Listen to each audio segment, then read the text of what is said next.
நம்முடைய கர்த்தராகிய இயேசு கிறிஸ்து நாமம் உயர்த்துவதாக. நம்முடைய அருமை சகோதரனும் கடைசி பல தீர்க்கதரிசியுமான வில்லியம் மோரின் இரண்டாம் ஆண்டால் 1962 வருடம் செப்டம்பர் மாதம் 9ஆம் தேதி மாலையில் அவருடைய சமூகத்தில் என்ற தலைப்பின் கீழ் கொடுக்கப்பட்ட செய்தியை ஒரு தமிழில் வாசிக்க கேட்போம். நன்றி சகோதரர்களே, கர்த்தர் உங்களை அபரிதமாய் ஆசீர்வதிப்பாராக. மாலை வணக்கம் நண்பர்களே. மறுபடியுமாக இன்றிரவு என்றென்றும் தவறாத சமூகத்தை உணர்வது என்பது ஒரு கம்பீரமான சாட்சி. உங்களில் அனைவர் இன்று இரவின் சிறு செய்திக்காக தங்கிவிட்டீர்கள் என்று அறிவேன். அதற்காக நான் மிகவும் நன்றியுள்ளவனாயிருக்கேன். உங்களில் அனைவர் வீடுகளை அடைவதற்கு இன்று இரவு அதிக தூரம் காரோட்டி செல்ல வேண்டும். சிலர் நீங்கள் தங்கியிருந்த விடுதிகளை காலி செய்து விட்டதாக கேள்விப்படுகிறேன். உங்களை நீண்ட நேரம் பிடித்து வைக்காமல் இருக்க நாங்கள் முயற்சி செய்ய போகிறோம். நேரத்தோடு வெளியேற வேண்டும் என்ற காரணத்தினால்தான் நாங்கள் நேரத்தோடு வந்திருக்கிறோம். நாங்கள் எப்பொழுதுமே தொடங்க போகிறோம் என்று என்னால் முடிந்தவரை விரைவில் அறிவிப்பேன். இந்த அதிகாரியின் பேரில் நாங்கள் எப்பொழுது தொடங்க போகிறோம் என்று கேட்டு சில தொலைபேசி அழைப்புகள் வந்தன. கர்த்தருக்கு சித்தமான அடுத்த முறை வெளிப்படுத்தும் விசேஷத்தில் உள்ள 7 முத்திரைகளை குறித்து 7 இயற்கையான முத்திரைகளை குறித்து நாம் தொடங்குவோம். அதன் பிறகு நமக்கு நேரம் கிடைத்தால் புத்தகத்தை பின்புறத்தில் உள்ள 7 முத்திரைகளை நாம் எடுத்துக்கொள்வோம். பாருங்கள், அது சிறிது நேரம் எடுக்கும். பாருங்கள், திறக்கப்பட்ட 7 முத்திரைகள் உள்ளன. 7 வாதைகள், 7 எக்காலங்கள், 7 என்னும் எண்ணிக்கையை கொண்டு இவை உள்ளன. நாம் முதலில் முத்திரைகளை எடுத்துக்கொள்ளலாம். ஆனால் புத்தகத்தின் பின்புறம் 7 முத்திரைகளால் முத்திரைக்கப்பட்டுள்ளது. சத்தம் முழங்கின போது தானியேல் அதை கேட்டான். அதை எழுதுவதற்கு அவன் தடை பண்ணப்பட்டான். யோவானும் அதை எழுத தடை பண்ணப்பட்டான். புத்தகத்தில் உள்ள ரகசியங்கள் அனைத்தும் கோரப்பட்டு வெளிப்படுத்தப்பட்ட பின்பு அந்த புத்தகத்தின் பின்புறம் முத்திரிக்கப்பட்டது. தானியேல் அங்கு இந்த சத்தங்களின் நாட்களில் தேவனுடைய ரகசியம் அந்த நேரத்துக்குள் வெளிப்பட்டாக வேண்டும் என்று கூறினதை கவனியுங்கள். பாருங்கள், தேவன் யார் என்னும் ரகசியம், அவர் எப்படி மாம்சமானார் என்பது போன்ற இந்த காரியங்கள் அந்த நேரத்துக்குள் வெளிப்பட்டாக வேண்டும். அதன் பிறகு புத்தகத்தின் பின்புறத்தில் உள்ள 7 முத்திரைகளுக்கு நாம் ஆயத்தமாகி விடுகிறோம். அது மனிதனுக்கு வெளிப்படுத்தப்படவில்லை, அது வேதாகமத்தில் எழுதி வைக்கப்படவில்லை. ஆனால் அது வேதாகமத்துடன் சரியாக பொருந்த வேண்டும். அது ஒரு பெரிய காரியமாக இருக்கும் என்று நினைக்கிறேன். எனவே இப்போது நாம் வேகமாக முடிக்க முயல்வோம். உங்கள் தயவுக்காகவும் பிரசனத்திற்காகவும் நீங்கள் செய்துள்ள எல்லாவற்றுக்காகவும் உங்கள் ஒவ்வொருவருக்கும் மிகுந்த நன்றியை தெரிவித்துக் கொள்கிறோம். உங்களை இன்று இரவு நீண்ட நேரம் வைத்திருக்க மாட்டோம் என்று நம்புகிறேன். ஏனெனில் நீங்கள் மிகவும் பொறுமையாக உட்கார்ந்து கொண்டிருக்கிறீர்கள், நின்று கொண்டிருக்கிறீர்கள். பின்னால் உள்ள என் மனைவி நேற்று இரவு கூட்டத்தை குறித்து என்னிடம் குறிப்பிட்ட போது அதிக பருமனம் உள்ள ஸ்திரீகள் அங்கு நின்று கொண்டிருப்பதை கண்டேன். அவர்களுடைய உடைகள் வியர்வையால் மிகவும் நனைந்திருந்தன. ஆனால் அவர்கள் ஒவ்வொரு வார்த்தையையும் கிரகித்துக் கொண்டிருந்தனர் என்றான். ஆகையால் தான் நான் பரிசுத்த ஆவியின் அபிஷேகத்திற்கு தங்கியிருக்க விரும்புகிறேன். அந்த நிலையில் நீங்கள் வெளிவரும்போது நீங்கள் ஜனங்களிடம் நேர்மையான சத்தியத்தை எடுத்துவிட்டவர்கள். பாருங்கள், சத்தியத்தை தவிர வேறு ஒன்றையும் உரைக்க மாட்டீர்கள். அப்பொழுது அவர்கள் அதில் சார்ந்திருக்கலாம். அது சரியா இருக்கும். இப்போது சில நிமிடங்களுக்கு உங்கள் மன்னிப்பை கோர விரும்புகிறேன். இன்று காலை நான் சிறிது சீக்கிரமாக சென்று விட்டேன். இப்போது ஒளிநாடாக்கள் இயங்கவில்லை. இன்னும் சிறிது நேரத்தில் ஒளிப்பதிவு செய்பவர்களிடம் எப்பொழுது ஒளிநாடாக்களை இயக்க வேண்டும் என்று கூறுவேன். நான் இரவு வரிசையில் இருந்தல் என்னும் செய்தியை 5 நிமிடங்களில் முடித்துவிட்டு போக வேண்டும் என்று விரும்பினேன். ஆனால் நான் மறந்து போய் சென்று விட்டேன். இன்று காலை நான் பரவச நிலையை அடைந்ததால் அதை குறித்து ஒன்றும் சொல்லாமலே போய்விட்டேன். ஆனால் அந்த இரவு வரிசையில் இருந்தல் என்ன என்று கேட்டுவிட்டு சென்றேன். பாருங்கள், இப்போது நாம் இறங்கு வரிசையில் எழுதலில் இருக்கிறோம் என்று அறிந்திருக்கிறோம். ஆனால் இறங்கு வரிசையில் எழுதல் என்றால் என்ன? பாருங்கள், அது என்னவென்று நீங்கள் அறியாமல் இருந்தால் ஒருவித குழப்பமடைவீர்கள். எனவே அதை நான் கொண்டு வந்து இந்த ஒளிநாடாவை இப்போது முடிக்க அதே துணியில் பேச முயற்சி செய்கிறேன். எனவே இறங்கு வரிசையில் எழுதல் என்னும் ஒளிநாடாய் இப்போது ஓடிக்கொண்டிருக்கிறது. இப்போது நீங்கள் எல்லோரும் சிறிது நேரம் என்னை மன்னியுங்கள். இந்த ஒளிநாடாவை முடிக்க விரும்புகிறேன். சிறிது நேரம் என்னை மன்னிப்பீர்களா? அதன் பிறகு நாம் மற்ற செய்திக்கு செல்வோம். இப்போது ஒளிப்பதிவு செய்பவர்களே, உங்கள் ஒளிநாடாவை ஓட்டுங்கள். வெவ்வேறு இடங்களிலிருந்து வந்து இந்த கடைசி 3 செய்திகளில் ஒரு மகத்தான தருணம் அனுபவித்தோம். வெவ்வேறு தரப்புகளில் வெவ்வேறு உபதேசங்களின் பேரில் நாம் பேசினோம். இந்த ஒளிநாடாவை கேட்கும் ஜனங்கள் தங்கள் ஒளிநாடாவை மாற்றிக்கொள்ள நான் சிறிது இடைவெளி விட வேண்டும் என்று இந்த நேரத்தில் எனக்கு ஞாபகம் வருகிறது. நீங்கள் எப்போது அதை போட வேண்டும் என்று சொல்லுகிறேன். சரி, இப்போது இதை நாம் கவனிக்க வேண்டும். இந்த பையன்கள் அந்த ஒளிநாடாவை பெற வேண்டும். அவர்கள் 2 செய்திகளையும் கலந்து விடக்கூடாது. அப்படி செய்தால் ஜனங்களுக்கு புரியாது. எனவே இதை இவ்விதம் செய்ய வேண்டும். ஜூனியர் அவர்கள் ஒளிநாடாக்களை மாற்றின உடனே யாராயிலும் ஒளிப்பதிவாரியை விட்டு வெளியே வந்து சைகை காண்பித்தால் நலமாயிருக்கும். நண்பர்களே, உங்கள் தயவு அனைத்திற்காகவும் எல்லாவற்றுக்காகவும் மீண்டும் உங்களுக்கு என் மிகுந்த நன்றி. சரி, இப்பொழுது நாங்கள் ஆயத்தமாயிருக்கிறோம். நீங்கள் ஒளிப்பதிவு கருவிகளை இயக்கலாம். கர்த்தர் உங்களை ஆசீர்வதிப்பாராக. மறுபடியுமாக இன்று இரவு கூடாரத்திற்கு வந்திருப்பதில் எங்களுக்கு மகிழ்ச்சி. மறுபடியுமாக இன்று இரவு இந்த இடத்தில் ஜன நெருக்கடி ஏற்பட்டு அநேகர் நின்று கொண்டிருக்கின்றனர். இந்த 3 நாட்கள் 3 நேரங்களில் நடந்த இந்த ஆராதனைகளில் யாராயிலும் இந்த ஒளிநாடாவை கேட்க நேர்ந்தால் நேற்றிரவு அளிக்கப்பட்ட செய்தியின் ஒளிநாடாவையும் கேட்கும்படியாக அவர்களை கேட்டுக்கொள்கிறேன். உங்கள் வீடுகளில் அதை ஆராய்ந்து கொடையுங்கள். அது கர்த்தர் எனக்கு அளித்த ஊழியத்தின் தற்போதைய கட்டம். முக்கியமாக போதகர்கள் அவர்களுடைய சபைகளுக்கு நான் விஜயம் செய்து அவர்களுடைய வீடுகளுக்கு வருவதற்கு முன்பு அதை கேட்க வேண்டும் என்று விரும்புகிறேன். அந்த ஒளிநாடாவை அவர்கள் பெற்றுக்கொள்ள வேண்டும் என்று விரும்புகிறேன். இன்று காலை நாங்கள் 2 வரிசையில் எழுதல் என்னும் பொருளின் பேரில் சபை செல்வதற்கு ஆயத்தமாவதை குறித்து பேசினோம். இன்று இரவு தேவனுக்கு சித்தமானால் அவருடைய சமூகத்தில் என்னும் பொருளின் பேரில் பேசப் போகின்றோம். தேவனுக்கு எவ்வளவு நன்றி உள்ளவர்களாக இருக்கிறோம். ஆனால் முதலாவதாக நீங்கள் அனைவரும் என்னுடன் உங்கள் வேதாகமங்களை ஏசாயா தீர்க்கதரிசியின் புஸ்தகத்துக்கு திருப்ப வேண்டும் என்று விரும்புகிறேன். ஏசாயாவின் புத்தகம் 6ஆம் அதிகாரம். ஏசாயா ஒரு முக்கிய தீர்க்கதரிசி என்றும் அவன் காலத்தில் இருந்த மகத்தான தீர்க்கதரிசிகளில் ஒருவன் என்றும் நாம் அனைவரும் அறிவோம். அவன் வாளால் அறுக்கப்பட்டு சர்வவல்லமையுள்ள தேவனுடைய வல்லமைக்கு சாட்சியாக ஒரு இரத்த சாட்சியாக தன் வாழ்நாளை முடித்தான். ஏசாயாவின் புத்தகம் 6ஆம் அதிகாரம் நான் 5ஆம் வசனத்திலிருந்து படிக்கிறேன். அப்பொழுது நான் ஐயோ அதமானேன். நான் 1ஆம் வசனத்திலிருந்து தொடங்குகிறேன். என்னை சிறிது நேரம் மன்னித்துக் கொள்ளுங்கள். நாம் 1ஆம் வசனத்திலிருந்து தொடங்கி 8ஆம் வசனம் வரைக்கும் வாசிப்போம். உசியா ராஜா மரணமடைந்த வருஷத்தில் ஆண்டவர் உயரமும் உன்னதமான சிங்காசனத்தின் மேல் வீற்றிருக்க கண்டேன். அவருடைய வஸ்திரத்தோங்களால் தேவாலயம் நிறைந்திருந்தது. சேராபின்கள் அவருக்கு மேலாக நின்றார்கள். அவர்களில் ஒவ்வொருவனுக்கும் அவ்வாறு சட்டைகள் இருந்தன. அவனவன் 2 சட்டைகளால் தன் முகத்தை மூடி, 2 சட்டைகளால் தன் கால்களை மூடி, 2 சட்டைகளால் பறந்து ஒருவரை ஒருவர் நோக்கி சேனைகளின் கர்த்தர் பரிசுத்தர் பரிசுத்தர், பூமி அனைத்தும் அவருடைய மகிமையால் நிறைந்திருக்கிறது என்று கூப்பிட்டு சொன்னார்கள். கூப்பிடுபவர்களின் சத்தத்தால் வாசல்களின் நிலைகள் அசைந்து ஆலயம் புகையினால் நிறைந்தது. அப்பொழுது நான் ஐயோ அதமானேன்.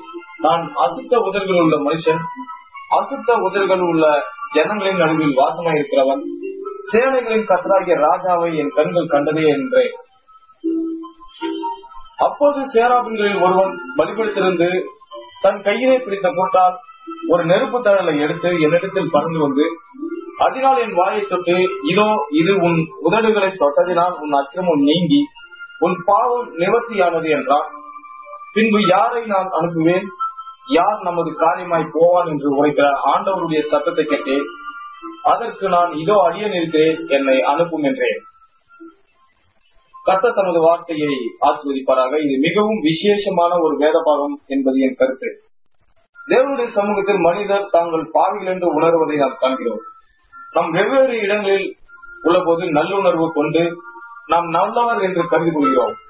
ஆனால் நாம் எப்பொழுதும் தேவனுடைய சமூகத்தில் வர நேர்ந்தால் நாம் எவ்வளவு சிறியவர் என்பதை அப்போது உணர்கிறோம். நியூ ஹாம்பையரில் நான் கிறிஸ்துவினிடம் வழி நடத்தின என் நண்பர் பட்கால் என்னும் என் வேட்டை கூட்டங்களுடன் அண்மையில் நான் அண்டிராண்டாக் மலையில் உள்ள கோல்ட் புக் நீர்வீழ்ச்சியின் அருகில் நின்று கொண்டிருந்தேன். அது மிகவும் பிரம்மாண்டமான ஒரு நீர்வீழ்ச்சி. அதை காண என் குடும்பத்தினரை சென்ற ஆண்டு கொண்டு சென்றிருந்தேன். அந்த நீர்வீழ்ச்சியை அடைய நீங்கள் சாலையை விட்டு இறங்கி நடக்க வேண்டும். ஊதா பச்சை நிறம் கொண்ட தண்ணீர் மிகுந்த சக்தியுடன் பாறைகளின் மேல் பெருக்கெடுத்து ஓடி வருவதை நாங்கள் கண்டோம். பட் அங்கு நின்று கொண்டு என்னை நோக்கி, ஏய் பில்லி, இதை காணும் போது மனிதன் எவ்வளவு சிறியவன் என்று நினைக்க தோன்றுகிறது. அவன் தன் விரலில் அளந்தால் 4 அங்குலம் தான் இருப்பான் என்றான். நான் அது உண்மை போச்சு என்றேன். தேவனுடைய சமூகத்தில் பிரவேசித்து அவருடைய சிருஷ்டிப்பைக்கான அவன் அவ்வளவு மட்டுமே அறிந்திருந்தான். நீர் எவ்வளவு மகத்தானவர் பாடலை எழுதிய ஒரு இரவு ஆகாயத்தை நோக்கி நட்சத்திரங்களை எவ்வளவு தூரம் உள்ளன என்பதை உணர்ந்திருப்பான். சில மாதங்களுக்கு முன்பு நானும் சகோதரன் பெண்டும் சகோதரன் உட்சும் சகோதரன் மக்னோலியுடன் அரிசோனா வனாந்தரத்தில் நின்று கொண்டு ஒரு நட்சத்திரத்துக்கும் அதற்கு அருகில் காணப்பட்ட மற்றொரு நட்சத்திரத்துக்கும் இடையே உள்ள தூரத்தை அளக்க முயன்று கொண்டிருந்தோம். அவை இரண்டுக்கும் இடையே தூரம் பல கோடி மைல்கள். ஆனால் இங்கிருந்து காணும் போது அவைகளுக்கு இடையே 1/4 அங்குலம் கூட தூரம் இல்லாதது போல் காணப்படுகிறது. அதன் பிறகு நாங்கள் சிந்திக்க தொடங்கினோம். விஞ்ஞான நிரூபத்தின்படி இங்கிருந்து நட்சத்திரங்கள் வரைக்கும் உள்ள தூரத்தை காட்டிலும் அவைகளுக்குரிய உள்ள தூரம் அதிகம். பாருங்கள் அது எப்படி உள்ளது என்று. அதன் பிறகு நாங்கள் அவருடைய சமூகத்தை நாம் நெருங்கும் தோறும் அவர் எவ்வளவு மகத்தானவர் என்றும் நாம் எவ்வளவு சிறியவர் என்றும் அறிகிறோம் என்பதை உணர்ந்தோம். எப்படியானாலும் ஜனங்கள் தேவனுடைய சமூகத்துக்கு வரும்போது அது அவர்களுக்கு ஒரு பெரிய பாதிப்பை உண்டு பண்ணுகிறது. தேவனுடைய சமூகம் ஒரு இடத்தை அடைந்து ஒரு நபரை மேடைக்கு கொண்டு வந்து அவருடைய வாழ்க்கையில் நடந்தவைகளை வெளிப்படுத்தி அவர் செய்த பாவங்களையும் நடத்தை கட்ட செயல்களையும் அழித்துக் கொள்ளும்போது அது ஜனங்களில் ஒரு பரிசுத்த அமைதியை உண்டாக்கி அவர்கள் ஜெப வரிசையை விட்டு விலகி வீடத்தண்டை ஓடி வந்து தேவனுடன் சரிப்படுத்திக் கொண்டு ஜெபித்துக் கொள்ளப்படுவதற்காக மறுபடியும் அவருடைய சமூகத்தில் வருவதை என் ஊழியத்தில் நான் கண்டிருக்கிறேன். பாருங்கள், தேவனுடைய சமூகத்தில் வருவது ஏதோ ஒன்று உண்டு. அது காரியங்கள் நிகழும்படி செய்கிறது. ஜனங்கள் கட்டில்கள் மேலும் தோழிகள் மேலும் படித்திருப்பதை நான் கண்டிருக்கிறேன். அன்றிரவு மெக்சிகோவில் அந்த ஸ்பானிஷ் தாய் இல்லை மெக்சிகன் தாய் மரித்து போன தன் சிறு குழந்தையை கம்பளத்தில் சுற்றி கொண்டு வந்தார். அந்த கூட்டத்தில் இருந்த பல்லாயிரக்கணக்கானோர் 50,000 முதல் 75,000 பேர் அந்த சிறு குழந்தையை உயிர் பெற்று எழுந்ததை கண்டபோது பெண்கள் மயங்கி விழுந்தனர். ஜனங்கள் கைகளை உயர்த்தி கூச்சலிட்டனர். ஏன் ஒரு மனிதன் இதை செய்ய முடியாதது என்றும் அவர்கள் சர்வவல்லமையுள்ள தேவனின் சமூகத்தில் இருப்பதையும் அவர்கள் உணர்ந்தனர். அது ஒன்று நடக்க காரணமாயிருந்தது. தேவபக்தியுள்ள மனிதர் பேசுவதை கேட்கும் சிராக்கியம் எனக்கு கிடைத்திருக்கிறது. சார்லஸ் பின்னி என்பவரை குறித்து ஒரு காலத்தில் இவ்வாறு கூறப்பட்டது. அவர் சிறு உருவம் படைத்தவர். அவருடைய எடை ஏறக்கூடிய 110 பவுண்டு. ஆனால் அவர் மிகவும் வல்லமையோடு பேசும் திறன் வாய்ந்தவர். அவர் ஒரு நாள் கட்டிடத்தில் ஒலி எவ்விதம் கேட்கிறது என்று அறிய முயன்றார். அக்காலத்தில் ஒலிபெருக்கிகள் கிடையாது. அங்கு ஒரு மனிதன் மாடியின் முன் பாகத்தில் கூரையை பொறுத்து பார்த்துக் கொண்டிருந்தார். அவர் உள்ளே வருவதை அவன் கண்டான். ஆனால் அவர் யார் என்று அவனுக்கு தெரியாததனால் சும்மா இருந்து விட்டார். திரு பின்னி ஒலி எவ்விதம் கேட்கிறது என்று அறிய முயன்றார். அவர் நடத்தவிருக்கும் அந்த எழுப்புதல் கூட்டங்களுக்கு அதிக நேரம் ஜெபத்தில் திறந்திருந்த பிறகு அவருடைய சத்தம் அந்த கட்டிடத்தில் கேட்கிறதா என்று பரிசோதிக்க விரும்பினார். அவர் வேகமாக பிரசங்க பீடத்திற்கு சென்று மனந்திருந்து அல்லது அழிந்து போ என்று சொன்னார். அவர் தேவனுடைய அபிஷேகத்தின் கீழ் அதை மிகுந்த வல்லமுடன் கூறின போது கூரையை பழுது பார்த்துக் கொண்டிருந்த மனிதன் தரையில் விழுந்தார். கட்டிடத்தின் மேலிருந்து தரைக்கு விழுந்தார். அவர் சுவிசேஷத்தை மிகவும் வல்லமையுடன் பிரசங்கித்தார். மசசூட்ஸில் உள்ள போஸ்டனில் அவர் ஒரு கட்டிடத்தின் தூண்களிலேயே இருந்த ஜன்னலில் நின்று கொண்டு பிரசங்கித்தார். ஏனெனில் அவருடைய கூட்டங்களுக்கு வந்த திரளான ஜனங்களை கொள்ள எந்த ஆலயத்திலும் போதிய இடமில்லை. அவர் அங்கு நின்று கொண்டு மிகுந்த வல்லமுடன் நரகத்தை குறித்தும் மற்றவர்களை குறித்தும் பிரசங்கித்த போது கூடைகளை பிடித்துக் கொண்டு வேலையில் இருந்து திரும்பி வந்த மனிதர் சாலைகளில் முகமுப்புற கொண்டு இறக்கத்துக்காக அலறினர். தேவனுடைய சமூகத்தில் மகத்தான பிரசங்கிமார்கள் தேவனுடைய வார்த்தையின் மூலம் தேவனுடைய சமூகத்தை கூட்டத்தினரிடம் கொண்டு வர முடிந்தது.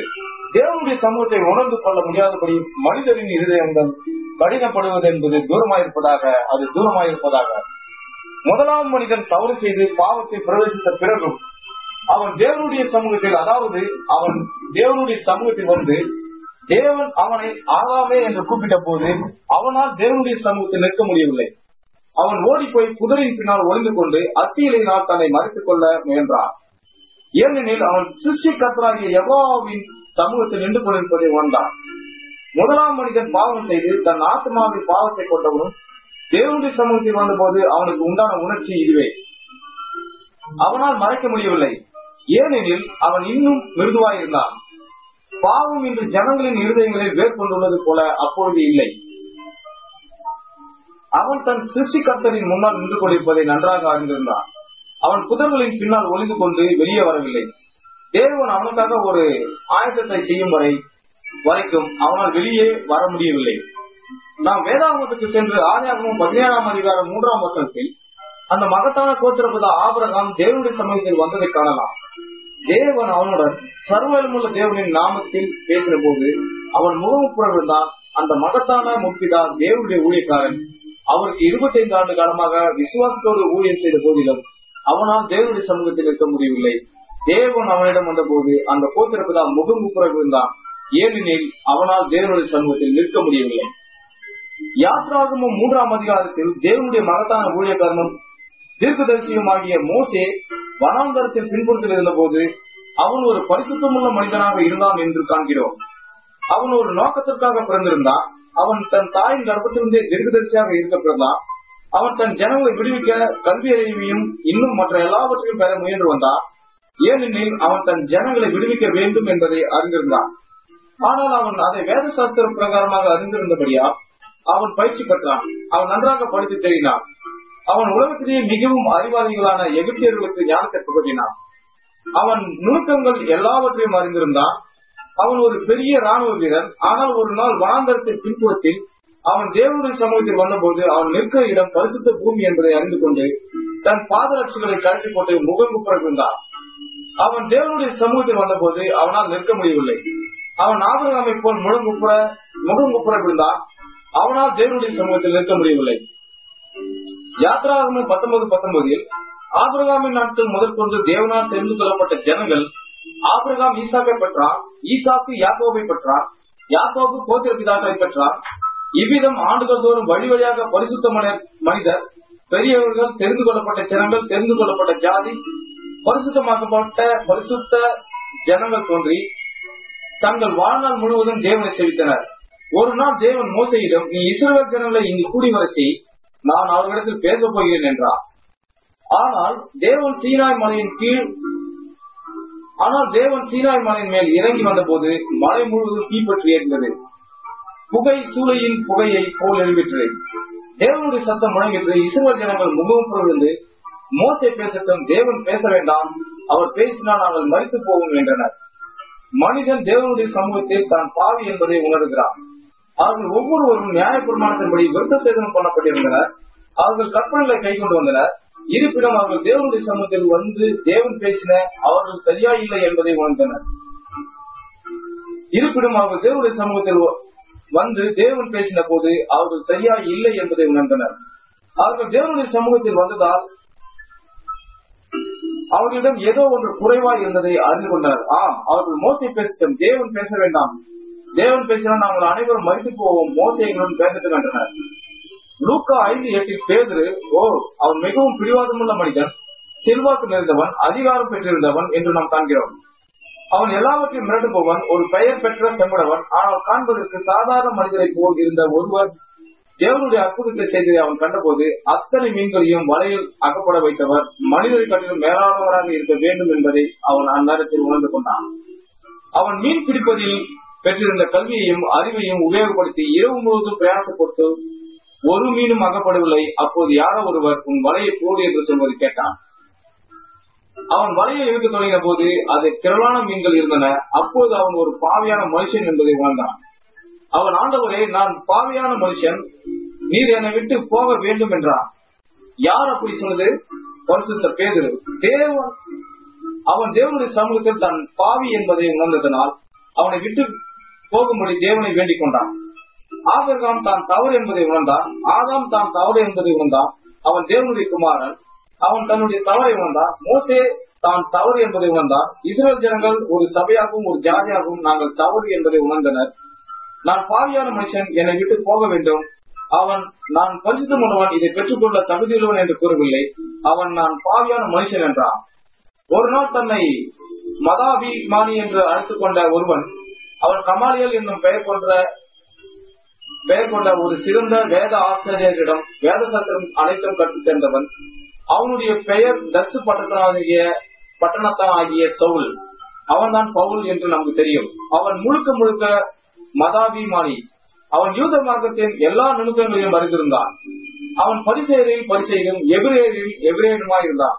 அவன் பரிசேயரில் புகழ வந்தவன், கல்வி அறிவில் சிறந்தவன், அறிவாளி, விவேகமுள்ளவன், படித்தவன், குழந்தை பருவம் முதற்கொண்டு தேவனை அறிந்ததாக உரிமை பாராட்டினவன். ஆனால் ஒரு நாள் அவன் தமஸ்குவுக்கு போகும் வழியில் அந்த அக்னி ஸ்தம்பம் அவன் மேல் பிரகாசித்தது. அவன் தலையில் மண்ணில் முகமுப்பட விழுந்து, ஆண்டவரே, நான் என்ன செய்ய சித்தமா இருக்கிறீர் என்று கேட்டான். அவன் பெற்ற பயிற்சி அனைத்தும் வேதசாஸ்திர பயிற்சி, கல்வி அறிவு அனைத்தும் அவன் தேவனுடைய சமூகத்தில் நின்ற போது பயனற்றதாக போயிற்று. இங்கு ஒரு நிமிடம் நிறுத்திக் கொண்டு அதுவே இன்றைக்கும் போதும் என்று கூற விரும்புகிறேன். நீங்கள் பிடி, பிஹெச்டி போன்ற பட்டங்களை பெற்றிருக்கலாம். உங்கள் சிறு வயது முதற்கொண்டு ஆலயத்துக்கு சென்றிருக்கலாம். மத சம்பந்தமான சடங்குகள் அனைத்தும் செய்திருக்கலாம். ஆனால் ஒரு முறை நீங்கள் தேவனுடைய சமூகத்தில் வருவீர்களானால் நீங்கள் மிகவும் சிறியவர்கள் என்றும் ஒன்றும் மற்றவர்கள் என்பதையும் அறிந்து கொள்வீர்கள். பவுல் தான் தவறு என்பதை உணர்ந்து வல்லமையினால் ஆட்கொள்ளப்பட்டு முகமுப்பர விழுந்தான். அவன் மேல் நோக்கி அவன் பிரசங்கித்துக் கொண்டிருந்த அதே தேவனை கண்டு தனக்கு எல்லாம் தெரியும் என்று நினைத்து அவருக்கு விரோதமாக பிரசங்கம் செய்து கொண்டு வந்ததை எண்ணி பார்த்து தன் தவறை உணர்ந்து தரையிலே முகமுப்பர விழுந்தான். ஏனெனில் அவன் தேவனுடைய சமூகத்தில் இருந்தான். அவன் அந்த அக்னி ஸ்தம்பத்தை கண்டான். வெளிப்படுத்துதல் 1:7 கூறப்பட்டுள்ள அந்த மகத்தான பரிசுத்த யோவானை குறித்து என்ன? அவனுக்கு தரிசனம் காண்பிக்கப்பட்டு அவன் பார்த்தபோது அவனுடன் பேசின ஒரு சத்தத்தை கேட்டான். அந்த சத்தத்தை பார்க்க அவன் திரும்பின போது 7 பொன் குத்து விளக்குகளை கண்டான். அந்த 7 பொன் குத்து விளக்குகளின் மத்தியில் ஒருவர் நின்று கொண்டிருந்தார். அவருடைய சிரசு மயிரும் உயர்ந்த மழையை போல் வெண்மையா இருந்தது. அவருடைய கண்கள் அக்னி ஜுவாலை போல் இருந்தது. அவருடைய பாதங்கள் உலைகளுக்கு காய்ந்த பிரகாசமான வெண்கலம் போல் இருந்தன. அவர் நிலையங்கி கரித்து மார்பருகே பொக்கச்சி கட்டியிருந்தார். அவருடைய நாமம் தேவனுடைய வார்த்தை என்பதே. அந்த மகத்தான பரிசுத்த யோவான் இயேசுவுடன் கூட நடந்து அவருடைய மார்பில் சாய்ந்திருந்து இவைகளை எல்லாம் செய்திருந்தான். இன்று காலை நான் கூறினது போல் பவுலின் ஊழியம் இவர்களுடைய ஊழியம் அனைத்தையும் மிஞ்சிவிட்டது.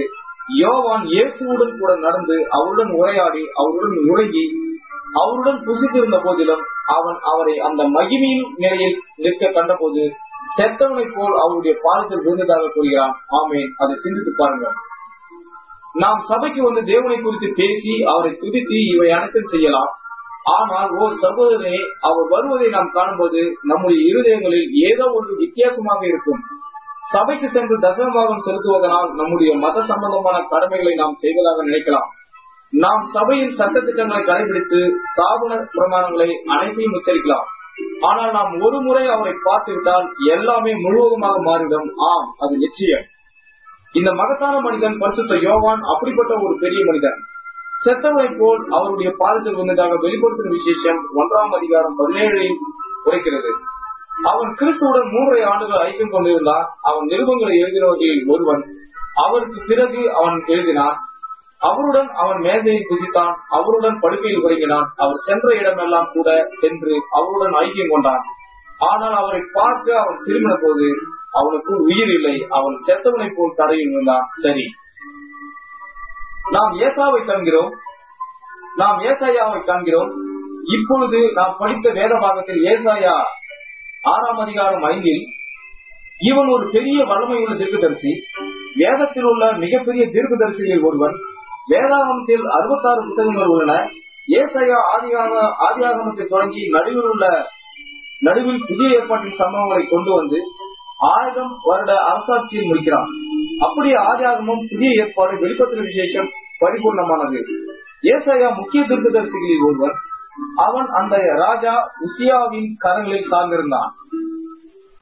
உசியா அவனை விட்டு எடுக்கப்பட்ட போது அவன் சோர்வடைந்தான். அவன் மிகவும் நல்லவன், நீதியுள்ளவன். அந்த நீதியுள்ள ராஜா அவனை பரிசுத்த மனிதனாக கருதி அவனுடைய தேவாலயத்தில் அவனை வைத்திருந்தான். ஏசாயா தரிசனங்கள் கண்டான். அவன் ஒரு தீர்க்கதரிசி. அவன் வார்த்தையை பிரசங்கித்தான். அவன் ஒரு ஊழியக்காரன். அவன் பரிசுத்த மனிதன். ஆனால் ஒரு நாள் நான் தேவாலயத்தில் நின்று கொண்டிருந்த போது ஆவிக்குள்ளாகி தேவனுடைய மகிமையை கண்டான். தேவதூதர்கள் தங்கள் 2 சட்டைகளால் தங்கள் முகத்தை மூடி, தங்கள் 2 சட்டைகளால் தங்கள் கால்களை மூடி, 2 சட்டைகளால் பறந்து சேனைகளின் கர்த்தர் பரிசுத்தர் பரிசுத்தர் பரிசுத்தர் என்று ஆர்ப்பரிப்பதை அவன் கண்டான். அப்பொழுது அந்த தீர்க்கதரிசி தான் ஒன்று மட்டுவன் என்பதை உணர்ந்தான். அவன், ஐயோ அதமானே, நான் அசுத்த உதடுகள் உள்ள மனுஷன் என்றான். ஒரு தீர்க்கதரிசி வேதத்தில் உள்ள மிகவும் வல்லமையுள்ள தீர்க்கதரிசியில் ஒருவன். நான் அசுத்த உதடுகள் உள்ள மனுஷன், அசுத்த உதடுகள் உள்ள ஜனங்களின் நடுவில் வாசமாய் இருக்கிறவன். தேவனுடைய மகிமையை என் கண்கள் கண்டதே, ஆகையால் ஐயோ நான் அதமானேன் என்றான். அந்த தேவதூதன் சத்தமிட்ட போது தேவாலயத்தின் நிலைக்கால்கள் அசைந்தன என்று அவன் கூறுகிறான். சகோதரனே, அது உன்னை நடுங்க செய்ய வேண்டும். தேவாலயத்தின் நிலைக்கால்கள் மாத்திரம் அசைய போவதில்லை, வானம் பூமி முழுவதும் அவர் மறுபடியும் வரும்போது அசைய போகின்றன. மலைகள் ஓடிப்போம், சமுத்திரம் மறைந்து போம், சிங்காசனத்தின் மேல் வீட்டிற்குரிய சமூகத்திலிருந்து எங்களை சிங்காசனத்தின் மேல் வீட்டிற்குரிய முகத்தினின்று எங்களை மறைத்துக் கொள்ளுங்கள் என்னும் அலறுதல் உண்டாகும். அது ஒரு பயங்கரமான நேரமாயிருக்கும். பாவியாகிய நண்பனே, அதை சிந்தித்து பார்த்து நலம் என்று உனக்கு சொல்கிறேன், அது உண்மை. ஐயா ஏசையா, ஐயோ அதமானேன், நான் அசுத்த உதவியில் உள்ள மனுஷன், அசுத்தமான ஜனங்கள் நடுவில் வாசமாயிருக்கிறவன், இவர்களுக்கு அசுத்த உதவிகள் உள்ளன என்றார். இப்போது ஞாபகம் கொள்ளுங்கள், அப்படிப்பட்ட பரிசுத்த மனிதர் தேவனுடைய சமூகத்தில் தங்களை பாவிகளாக கருதுகிற போது பாவியும் தேவபக்தி இல்லாதவர்களும் அந்நாளில் என்ன செய்வார்கள்? கூட்டங்களில் உட்கார்ந்திருக்கும் ஜனங்கள் அந்நாளில் என்ன செய்வார்கள்? தேவனுடைய வல்லமையை கண்டு வார்த்தையில் இறங்குவதற்கு எண்ணிக்கையை கேட்டு தேவன் தம்மை வெளிப்படுவதை கண்டு எவ்வித சந்தேகமின்றி தேவனுடைய வார்த்தை நிறைவேறினதை கண்ட ஜனங்கள் அந்நாளில் என்ன செய்வார்கள்? இவர்கள் மறுபடியும் பிறந்து பரிசுத்தாவியை பெறாமலேயே பரலோகம் செல்ல முயல்கின்றனர். நீதிமானே ரசிக்கப்படுவது அரிதானால் பக்தி இல்லாதவனும் பாவியும் எங்கே நிற்பான் என்று வேதம் கூறுகிறது. நமக்கு முன்னால் தேவன் தம்மை வெளிப்படுத்தினதையும் தேவனுடைய மகிமையும் வார்த்தையை ஆதாரமாக கொண்ட அக்காலத்து தீர்க்கதரிசிகளும் ஞான தரிசிக்காரரும் கண்ட விதமாகவே நாமும் கண்டு அவர்கள் அழுது முகமுப்புற விழுந்து நான் அசுத்த உதவியில் உள்ள மனுஷன் என்று அலறினார். ஏனென்றால்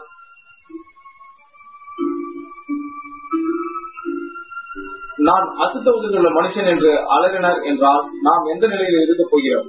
தன் பாவங்களை அறிக்கையிடவும் மனமில்லாத ஒரு மனிதனின் கதி அந்நாளில் என்னவாயிருக்கும்? தன் பாவங்களை அறிக்கையிட்ட மனமில்லாத வாலிபனின் அல்லது வாலிப பெண்ணின் கதி என்னவாயிருக்கும்? தேவனுடைய சிருஷ்டிப்பை குறித்து தேவனை காட்டிலும் தனக்கு அதிகம் தெரியும் என்று நினைத்துக் கொண்டிருக்கிற இருதய கடினம் உள்ள மனிதனின் கதி என்னவாயிருக்கும்? வேதம் தவறு என்று நிரூபிக்க தன் வாழ்நாள் முழுவதும் செலவிட்ட அந்த மனிதனின் எங்கே நிற்பான்? அதை சிந்தித்து பாருங்கள். இது சுவிசேஷகம். ஜனங்கள் அசைக்க வேண்டிய நேரம் இதுவே. ஒரு நேரம் வரும் என்று தேவன் சொன்ன நேரம் இதுவே. அவர் ஒரு காலத்தில் சீனாய் மலையை அசைத்தார். ஒரு அசைத்தல் மறுபடியும் வருகிறது. அப்போது அவர் சீனாய் மலையை விட்டுமல்ல, அசைக்க முடியும் எல்லாவற்றையும் அசைப்பார். அந்த வேத வசனத்தின் எஞ்சிய பாகத்தை கவனித்தீர்களா? ஆனால் நாமோ அசைவில்லாத ராஜ்யத்தை பெறுகிறோம். அல்லேலூயா. வானங்கள் அசையும், பூமி அசையும், வானம் பூமியும் ஒழிந்து போகும், ஆனால் அந்த வார்த்தையை ஒரு காலம் ஒழிந்து போவதில்லை. இந்த கல்லின் மேல் என் சபையை கட்டுவேன், பாதாளத்தின் வாசல்கள் அதை மேற்கொள்வதில்லை. அசைக்க முடியும், ஒவ்வொன்றும் அசைக்கப்படும், ஆனால் நாம ஒரு ராஜ்யத்தை பெறுகிறோம். அது தேவனுடைய வார்த்தையே. தேவனே தமது வார்த்தையா இருக்கிறார். அவர் தம்மை அசைத்துக் கொள்வதில்லை. ஆமே. ஓ என்னே, நாமோ அசைவில்லாத ஒரு ராஜ்யத்தை பெறுகிறோம். அது அசைக்கப்பட முடியாது என்று எபிரேயர் நிருபத்தை எழுதின பவுல் கூறுகிறார். அப்படிப்பட்ட ஒரு நபர், அப்படிப்பட்ட ஒரு மனிதன், அப்படிப்பட்ட ஒரு நேரம் அவர்களுக்கு எப்படி இருந்திருக்கும்? நமக்கும் நம்முடைய நேரம் உண்டாயிருந்தது. அந்த மனிதரை போல் நாமும் தேவனுடைய மகிமையை கண்டோம். ஆபிரகாம் கண்டது போல நாமும் தேவனுடைய மகிமையை கண்டோம். அதே அக்னி சம்பம், அதே தேவனுடைய வல்லமை, அதே கிறிஸ்து தம்மை வெளிப்படுத்தி தம்மை காண்பித்து இந்த கடைசி நாட்களில் தமது வார்த்தையை நிறைவேற்றுகிறார். அப்படி இருக்க நாம் தேவனுடைய வார்த்தையை ஏற்றுக்கொள்ளாமல் எப்படி கோட்பாடுகளையும் ஸ்தாபனங்களையும் பற்றி கொண்டிருக்க முடியும்? அந்நாளில் நம்முடைய கதி என்னவாயிருக்கும்? நாம் தேவனுடைய மகிமை கண்டிருக்க நமக்கு அந்நாளில் என்ன நேரிடும்? சிலர் நின்று கொண்டு இதை பார்த்து கேலி செய்கின்றனர், சிலர் இதை பார்த்து சிரிக்கின்றனர், சிலர் இதை மூடாதவை மானம் என்று அழைக்கின்றனர், சிலர் இதை மனோதத்துவத்தினால் மனிதரின் சிந்தனைகளை வெளிப்படுத்துதல் என்கின்றனர், சிலர் இதை பெயர் சொல் என்று அழைக்கின்றனர், சிலர் இதை ஏதோ ஒரு பெயரால் அழைக்கின்றனர். தேவதூதர் நடக்க பயப்படும் பாதையில் மூடர்கள் ஆணி அடிக்கப்பட்ட காலங்களை போட்டுக் கொண்டு நடக்கின்றனர் என்னும் பழமொழி உண்டு. அது உண்மை. தேவன் இல்லை என்று மதிக்கத்தவன் தன் இருதயத்தில் சொல்லிக் கொள்கிறான்.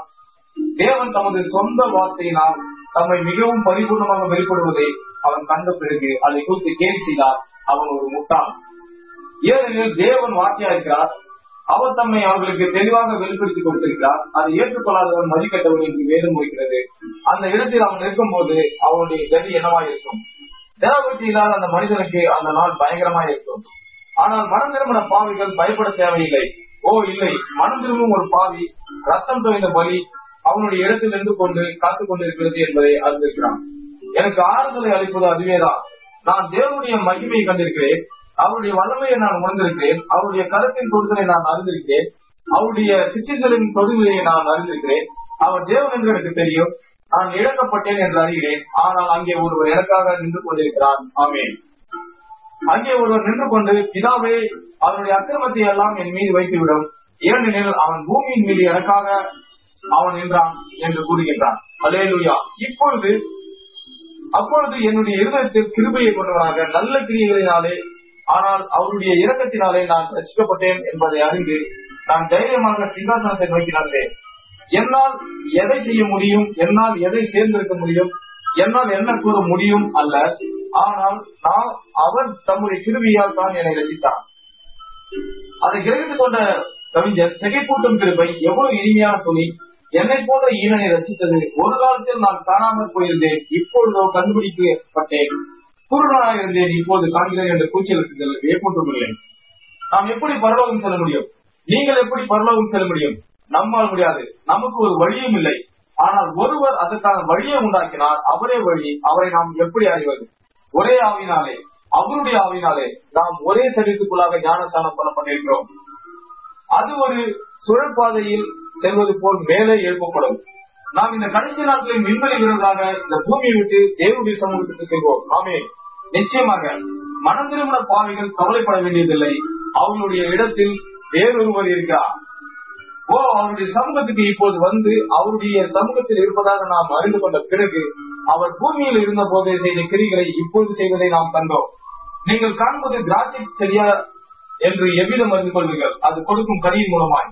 நீங்கள் சென்று கொண்டிருக்கும் சபையை குறித்து எவ்விதம் அறிந்து கொள்வீர்கள்? அது கொடுக்கும் கனியின் மூலமாய். இயேசு, என்னை விசுவாசிக்கிறவன் நான் செய்த கிரிகளை தானும் செய்வான், விசுவாசிக்கிறவர்கள் இந்த அடையாளம் தொடரும் என்றார். நாம் சென்ற ஸ்தாபனங்களை உண்டாக்க வேண்டும் என்று அவர் நம்மை நியமிக்கவில்லை. நாம் சென்ற கோட்பாடுகளை உண்டாக்க வேண்டும் என்று அவர் நம்மை நியமிக்கவில்லை. அவைகளுக்கு விரோதமாக அவர் நம்மை எச்சரித்திருக்கிறார். இதனுடன் எதையாகிலும் பூட்டினாலும் அவருடைய பங்கு ஜீவபுஸ்தகத்திலிருந்து எடுத்து போடப்படும் பாருங்கள். எனவே நாம் அந்த வார்த்தையில் நிலைத்திருப்பதை தவிர வேறொன்றையும் செய்ய நியமிக்கப்படவில்லை. ஒரு மனிதன் தேவனால் அனுப்பப்பட்டிருந்தால் அவன் வார்த்தையில் நிலைத்திருப்பான். ஏனெனில் தேவன் தமது வார்த்தையை மட்டுமே ஆதரிக்க முடியும். பாருங்கள், அவர் தமது வார்த்தையுடன் தங்கியிருக்க வேண்டும். அப்படியானால் நாம் அவருடைய சமூகத்தில் வரும்போது, ஒரு மனிதன் ஒரு முறை தேவனுடைய சமூகத்தில் வருவானால் அவன் என்றென்றைக்கும் மாறிவிடுகிறான். அவனிடத்தில் மாற வேண்டியவைகள் இருக்குமானால் சிலர் தேவனுடைய சமூகத்தில் நடந்து வந்து அதை குறித்து கவனம் செலுத்தாமல் இருக்கலாம். அப்படியானால் அவன் நித்திய ஜீவனுக்கு என்று நியமிக்கப்படவில்லை. ஆனால் அவன் தேவனால் முன்னிறுத்தப்பட்டிருந்தால் அந்த முதல் அசைவு தாக்கின உடனே அவன் அதை அறிந்து கொள்கிறான். அது பற்றியறிய தொடங்குகிறது. அந்த நாளில் சமாரியாவில் இருந்த அந்த சிறு வேசியை பாருங்கள். அவள் மனநிலை பிரகாரமாகவும் சரீர பிரகாரமாகவும் மோசமான நிலையில் இருந்தார். அது நமக்கு தெரியும். ஆனால் அந்த வேசியாவின் அடையாளம் செய்யப்பட்டதை அவள் கண்டவுடன் அவள் இதை செய்ய மேசியா வருகிறார் என்று அறிந்திருக்கிறேன், நீர் அவருடைய தீர்க்கதரிசியாக இருக்க வேண்டும் என்றார். அவர் வருவார் என்று எழுதியிருக்கிற அந்த மேசியா நான் தான் என்றார். அவள் அதை அடையாளம் கண்டு கொண்டால் அவள் அதற்கு மேல் ஒரு கேள்வியும் கேட்கவில்லை. அவள் அந்த பொறுப்பை கொண்டவளாய் உடனே புறப்பட்டால் அவள் அதை கொண்டு தேவனுடைய சமூகத்தில் வந்திருப்பாள். அதை குறித்து வேறு ஒருவரிடமும் சொல்ல அவள் பொறுப்புள்ளவளாய் இருக்கிறாள் என்பதை அறிந்திருக்கிறார். அல்லேலூயா. உண்மை. தேவனுடைய சமூகத்தில் வரும் எந்த மனிதனும் அந்த நிமிடம் முதற்கொண்டு அதை வேறொருவரிடம் சொல்ல தேவனுக்கு முன்பாக பொறுப்புள்ளவனாய் இருக்கிறார். ஆபிரகாமை பாருங்கள், மோசையை பாருங்கள், பேதுருவை பாருங்கள், பவுலை பாருங்கள். அவர்கள் தேவனுடைய சமூகத்தில் வந்த மாத்திரத்தில் தாங்கள் பாவிகள் என்பதை உணர்ந்து தங்கள் சாட்சியை தங்கள் ஜீவனை கொண்டு முத்தரித்தனர். அந்த சிறு சமாரிய பெண்ணை பாருங்கள். அவனால் அதற்கு மேல் சும்மா இருக்க முடியவில்லை. அவள் ஊருக்குள்ளே போய் ஜனங்களை நோக்கி, நான் செய்த எல்லாவற்றையும் ஒரு மனிதனுக்கு சொன்னார், அவரை வந்து பாருங்கள், அவர் மேசியா தானா என்றார். அவர்களால் மறுக்க முடியவில்லை. ஏனெனில் அது வேதபூர்வமானது. நிச்சயமாக ஆம். மோசே செய்தது போல, பேதுரு செய்தது போல, பவுல் செய்தது போல நாமும் பொறுப்புடன் மற்றவர்களிடம் சொல்லும் போது அவர்கள் அதை ஏற்றுக்கொள்ளத்தான் வேண்டும். நீங்கள் இதை கண்டு தேவனுடைய சமூகத்தில் வந்த பிறகு செய்தி மற்றவர்களுக்கு சொல்வதற்கு நீங்கள் பொறுப்புள்ளவர்களாக இருக்கிறீர்கள். நீங்கள் அதை பெற்றுக்கொண்டு அமைதியாக உட்கார்ந்து கொண்டிருக்க முடியாது. அதை வேறொருவரிடம் எடுத்துச் செல்ல வேண்டும். இங்கிருந்த ஒரு வயோதிப சகோதரி எனக்கு ஞாபகம் வருகிறது. அவள் சகோதரி கிரகாம் ஸ்மெல்லிங்கின் தாய். அவள் சபையில் உட்கார்ந்து கொண்டு, நான் ஓடுகிறேன், இப்போது நான் இந்த இடத்தை அறிந்தேன், என்னால் உட்கார்ந்திருக்க முடியவில்லை என்று பாடுவது வழக்கம். அவள் அப்பொழுதுதான் ஏதோ ஒன்றை கண்டு கொண்டாள். நான் லூயிவில் உள்ள கருப்பு மனிதரின் சபைக்கு சென்றிருந்தேன். அவர்கள் எல்லோரும் எழுந்து நின்று, நான் ராஜாவின் பெரும் பாதையில் ஓடிக்கொண்டே இருந்து இப்போதுதான் அதை கண்டுகொண்டேன், நான் பெரும் பாதையில் ஓடினேன் என்று பாடினார்கள். நீங்கள் கிறிஸ்துவை கண்டு கொள்ளும் போது அதில் ஏதோ ஒன்று உண்டு. அதன் பிறகு நீங்கள் அமைதியாக இருக்க முடியாது. எஞ்சியுள்ள உங்கள் வாழ்நாளில் நீங்கள் ஒரு மாறின நபராக இருப்பீர்கள். ஏனெனில் ஜீவனும் ஒன்று சேரும் போது அது பிரகாசமான ஒளியை தருகிறது. உண்மை. ஒரு மின்சார விளக்கு மின்சார கம்பியுடன் இணையும் போது அது கெடாத விளக்காக இருந்தால் வெளிச்சத்தை தர வேண்டும். மின்சாரமும் விளக்கும் ஒன்று சேரும் போது அது வெளிச்சத்தை பரப்புவதை தவிர வேறொன்றும் செய்வதில்லை. அது செய்தாக வேண்டும். அதுபோன்று நித்திய ஜீவனுக்கு முன்குறிக்கப்பட்ட ஒரு மனிதன் அல்லது ஸ்திரீ தேவனுடைய மின்சாரம் அந்த விளக்குடன் இணைவதை காணும் போது அது எல்லா இடங்களிலும் வெளிச்சத்தை பரப்பும். நீங்கள் 10 வாட் விளக்காக இருக்கலாம், ஆனால் உங்களுக்குள்ள வெளிச்சத்தை நீங்கள் பரப்புவீர்கள். நீங்கள் 500 வாட் விளக்காக இல்லாமல் போனால் 10 வாட் வெளிச்சத்தை பரப்புங்கள். உங்கள் வெளிச்சத்தை தாருங்கள். மனுஷர் உங்கள் நற்கிரைகளை கண்டு பரலோகத்தில் உள்ள உங்கள் பிதாவை மகிமைப்படுத்தும்படி உங்கள் வெளிச்சம் அவர்கள் முன்பாக பிரகாசிக்க கடவுது. ஆமையா. ஒரு மனிதன் தேவனுடன் தொடர்பு கொள்ளும் போது அவன் ஒன்று மற்றவன் என்பதை அறிந்து கொள்கிறான். ஒருவன் ஒன்று மற்றவனாய் இருக்கும் போது அவன் எல்லா இடங்களுக்கும் சென்று தான் செய்ததை எல்லாம் எடுத்து கூறி, ஒருவன் ஒன்று மற்றவனாய் இருக்கும் போது அவன் எல்லா இடங்களிலும் சென்று தான் செய்ததை எல்லாம் எடுத்து கூறி தான் எவ்வளவு பெரியவன் என்று எப்படி பெருமெடுத்துக் கொள்ள முடியும்? அவன் தொடக்கத்திலேயே ஒன்று மற்றவன். ஒரு நாள் டென்னசியில் உள்ள மெம்பபிஸ் அல்ல என்று நினைக்கிறேன், அது அங்குள்ள கூட்டங்களில் ஒன்று. நான் சகோதரன் டேவிஸுடன் எழுப்புதல் கூட்டங்கள் நடத்தி கொண்டிருந்தேன். அது ஒரு கால் மெம்பபிஸாக இருக்கலாம். நாங்கள் அங்குள்ள ஒரு அரங்கத்துக்கு சென்றிருந்தோம். அது அரங்கம் அல்ல, அது ஒரு வகையான ஓவிய கூடம். அங்கு உலகின் பல்வேறு பாகங்களிலிருந்து கொண்டு வரப்பட்ட சிலைகளும் எர்க்ளோஸ் சிலை போன்றவை சிறந்த ஓவியத்தின் ஓவியங்களும் வைக்கப்பட்டிருந்தன. அவர்கள் 150 பவுண்ட் எடையுள்ள ஒரு மனிதனின் அமைப்பில் உள்ள ரசாயன பொருட்களை எழுதி வைத்திருந்தனர். அவனுடைய மதிப்பு எவ்வளவு தெரியுமா? 84 சென்டுகள். அவ்வளவுதான். அவனிடமிருந்து 84 சென்டுகள் மதிப்புள்ள ரசாயன பொருட்களை நீங்கள் பெற முடியும். ஒரு கோழி கூண்டை வெள்ளையடிக்க தேவையான போதிய சுண்ணாம்பு பொருள் மட்டுமே அவரிடம் உள்ளது. சிறிது கால்சியம், சிறிது பொட்டாஷ், அவை எல்லாம் சேர்த்து 84 சென்டுகள் மாத்திரமே விற்கப்படும். நாமோ அந்த 84 சென்டுகள் வருமானம் உள்ள மூலதன் பேரில் கவனம் செலுத்தி அதை பேரி பாதுகாக்கிறோம். அந்த 2 பையன்கள் நின்று கொண்டிருந்தனர். ஒருவன் மற்றவனை பார்த்து, ஜிம், நம்முடைய விலை மதிப்பு அதிகம் இல்லையா என்றார். மற்றவன், ஆம் ஜான், விலை மதிப்பு அதிகம் தான் என்று விளையாடித்தான். அதிகம் இல்லை என்று மற்றவன், ஆம் ஜான், விலை மதிப்பு அதிகம் இல்லை என்று விளையாடித்தான். அப்போது நான் அவர்களை பார்த்து, பையன்களே, ஒரு நிமிடம் போடுங்கள். 10,000 உலகங்கள் விலை மதிப்பு கொண்ட ஒரு ஆத்மா உங்களுக்கு உண்டு. நீங்கள் மாத்திரம் அனுமதிப்பீர்களானால் அது தேவனுடைய வல்லமையினால் மீட்கப்பட முடியும் என்றேன். மனிதனை காணும் போது அதை மற்றவர்களிடம் சொல்லுவதற்கு பொறுப்புள்ளவனாக இருக்கிறான். நான் ஒரு சிறுவனாக இருந்த போது இதை கண்டு என் வாழ்நாள் முழுவதையும் அதிலே செலவழித்தேன். எனக்கு ஒரே உயிர் உள்ளது என்பதை குறித்து வருத்தம். எனக்கு 10,000 இருந்தால் நலமாயிருக்கும். எனக்கு நித்தியம் இருக்குமானால் இதை குறித்து அப்பொழுதும் ஜனங்களிடம் சொல்ல நான் வாங்கிக் கொண்டிருப்பேன். எனவே இது நான் கண்டுகொண்ட மிகப்பெரிய காரியம். நீங்கள் எசேக்கியேல் 33ஆம் அதிகாரத்தை படிப்பீர்களானால் அங்கு ஒரு காவல்காரன் கோபுரத்தின் மேல் உட்கார்ந்து கொண்டிருக்கிறான். அவன் நரகத்தின் பாதுகாப்பு முழுவதற்கும் உத்தரவாதம் உள்ளவனாயிருக்கிறான். ஆமே, இந்த வேத பாகத்தை நான் எடுத்துக் கொண்டிருக்கும் போது உங்கள் ஆவிக்குரிய மனசாட்சியை தட்டி எழுப்புங்கள். இந்த காவல்காரன் பயிற்சி பெற்றவனாய் இருக்க வேண்டும். அவனுடைய பணியை அவன் நன்றாய் அறிந்திருக்க வேண்டும்.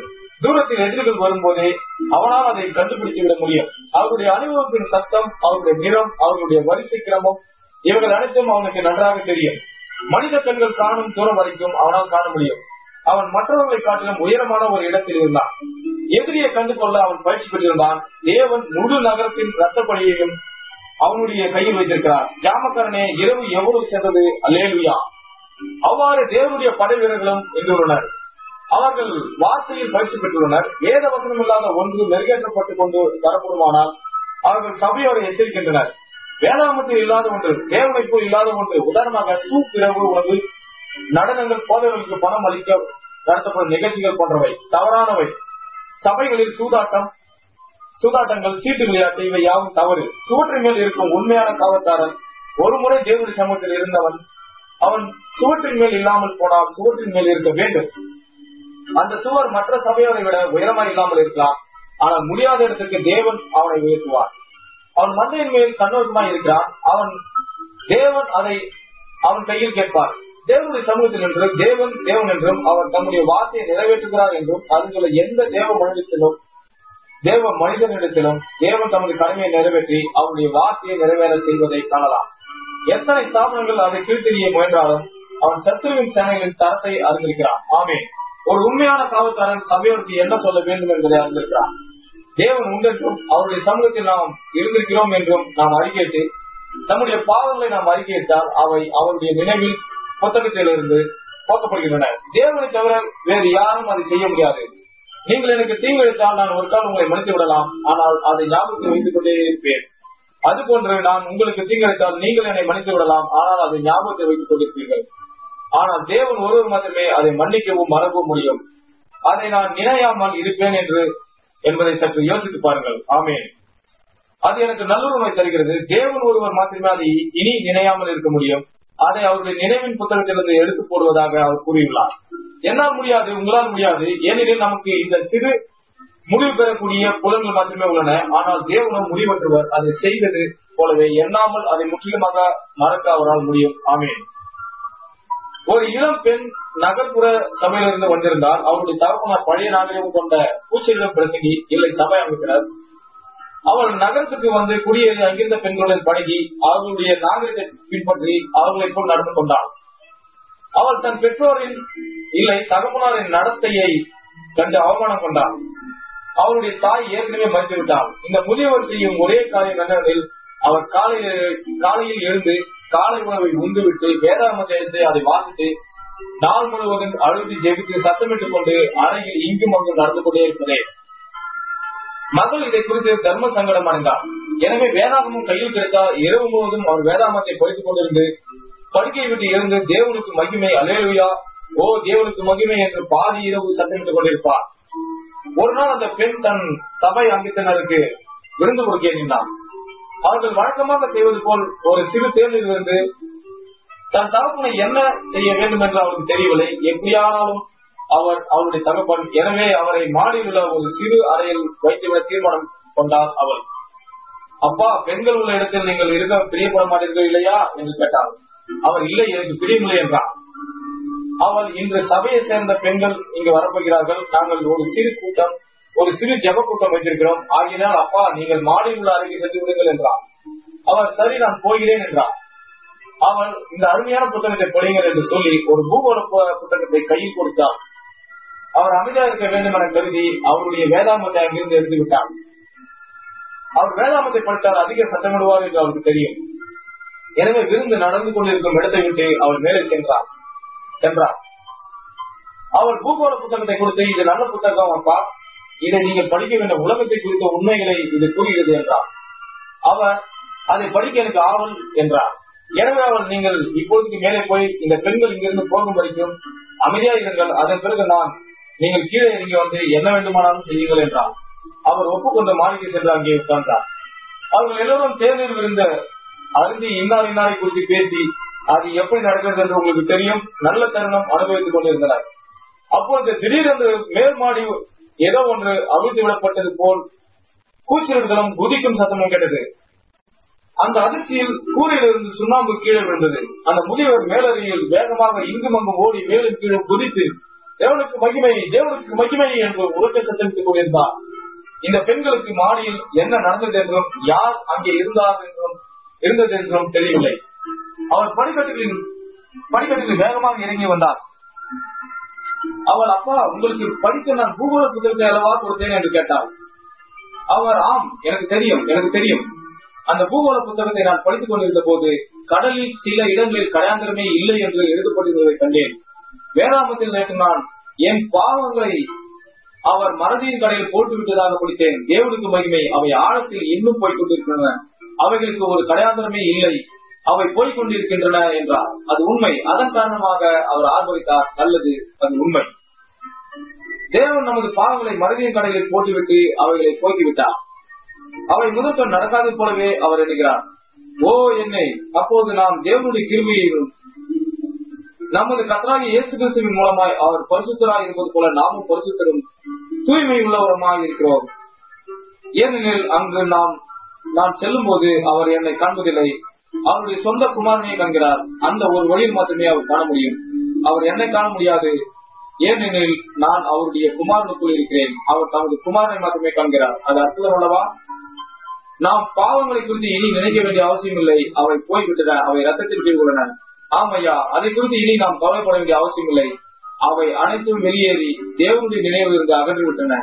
அவர் அதை இனி ஒருபோதும் நினையாமல் இருக்கிறார். அந்த மகத்தான தீர்க்கதரிசி ஏசாயா தன் பாவங்களை அறிக்கையிட்டு, ஐயோ அதமானே, நான் அசுத்த உதவில் உள்ள மனுஷன் என்றான். ஒரு தீர்க்கதரிசி, நான் அசுத்த உதவில் உள்ள மனுஷன், என் சபையோரும் அசுத்தமானவர்கள் பாருங்கள். நான் பிரசங்கம் செய்யும் ஜனங்கள் அசுத்தமானவர்கள், நானும் அசுத்தமானவன், ஐயோ அதமானேன். ஆனால் இதோ ஒரு கூட்டம் தேவதூதர் தேவனுடைய மகிமை விட்டு மேகங்களை தள்ளிக்கொண்டு இறங்கி வருகின்றனர். நான் மேலே பார்த்த போது அவருடைய வஸ்திரங்களால் முழு பரலோகமும் நிறைந்திருந்தது.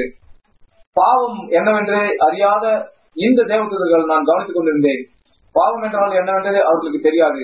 அவர்கள் தேவனுடைய சமூகத்தில் உள்ளனர். அவர்களுடைய முகங்களின் மேல் 2 சட்டைகளும் கால்களின் மேல் 2 சட்டைகளும் உள்ளன.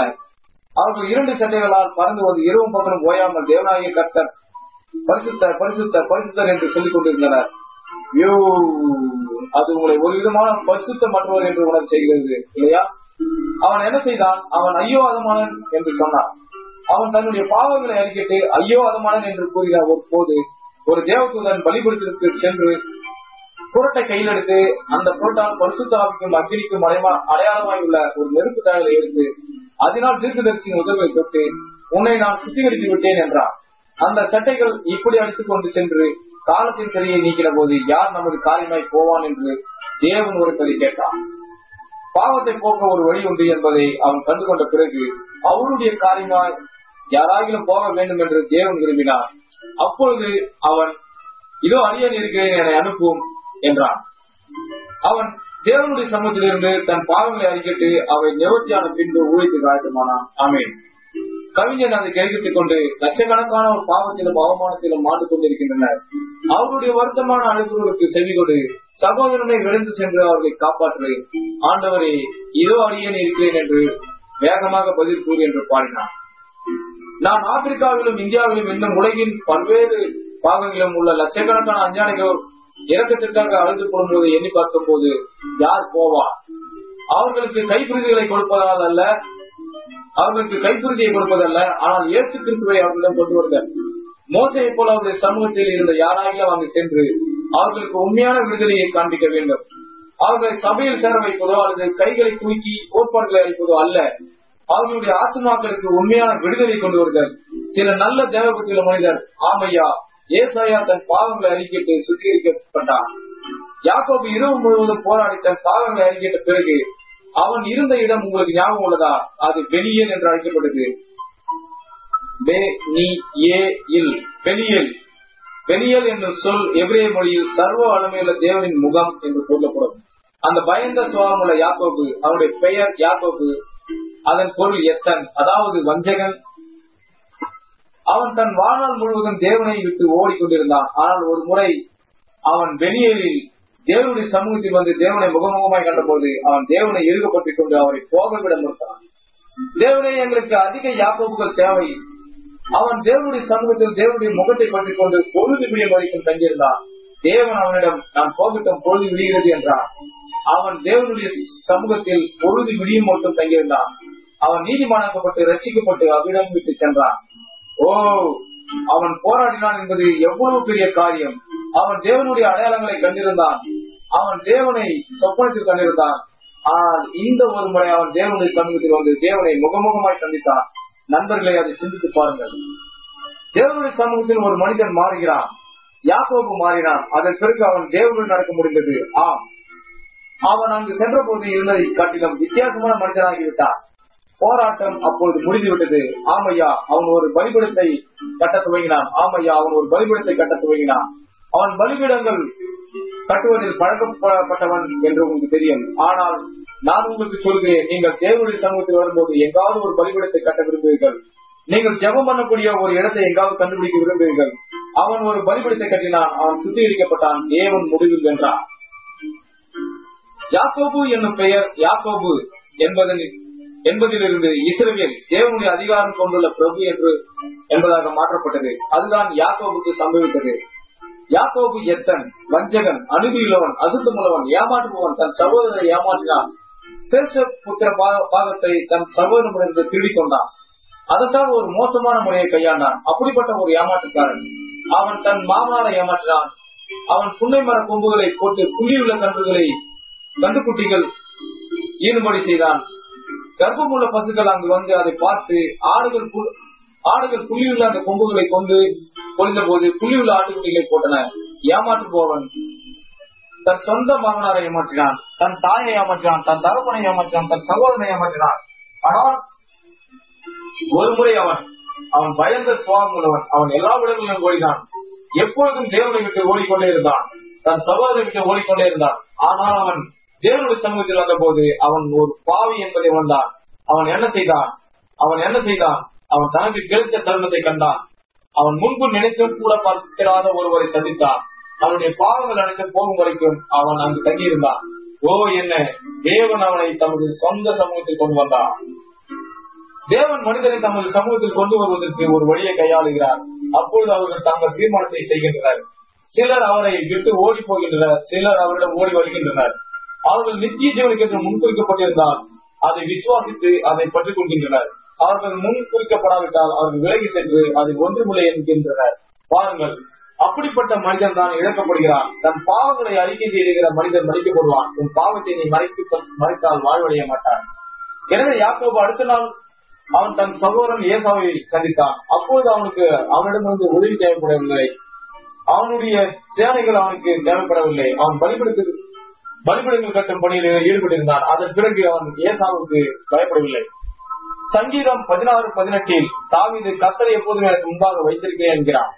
அப்படி செய்வது மிகவும் நல்லது. சங்கீதம் 16:8 கர்த்தரை எப்போதும் எனக்கு முன்பாக வைத்திருக்கிறேன். எனவே அவன் அதை குறித்து குழப்பமடைய வேண்டியதில்லை.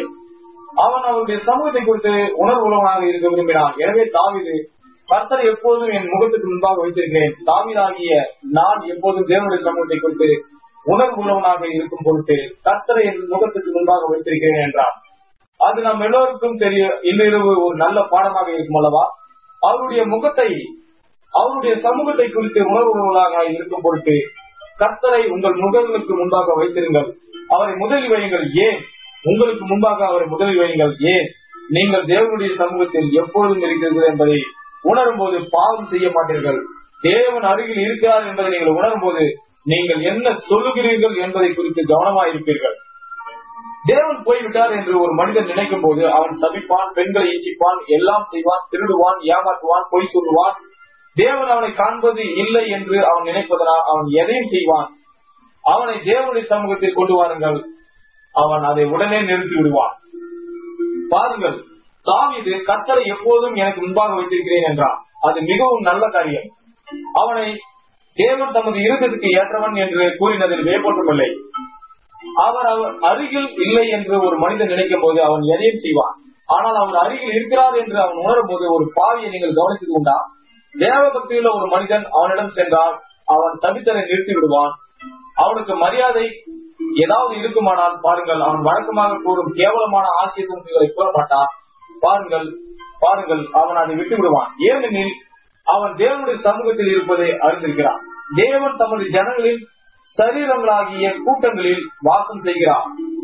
பாருங்கள், தாவீது இதை செய்த பிறகு என் இருதயம் பூரித்தது என்கிறான். இதை நீங்கள் படிக்க வேண்டும் என்று விரும்புகிறேன்.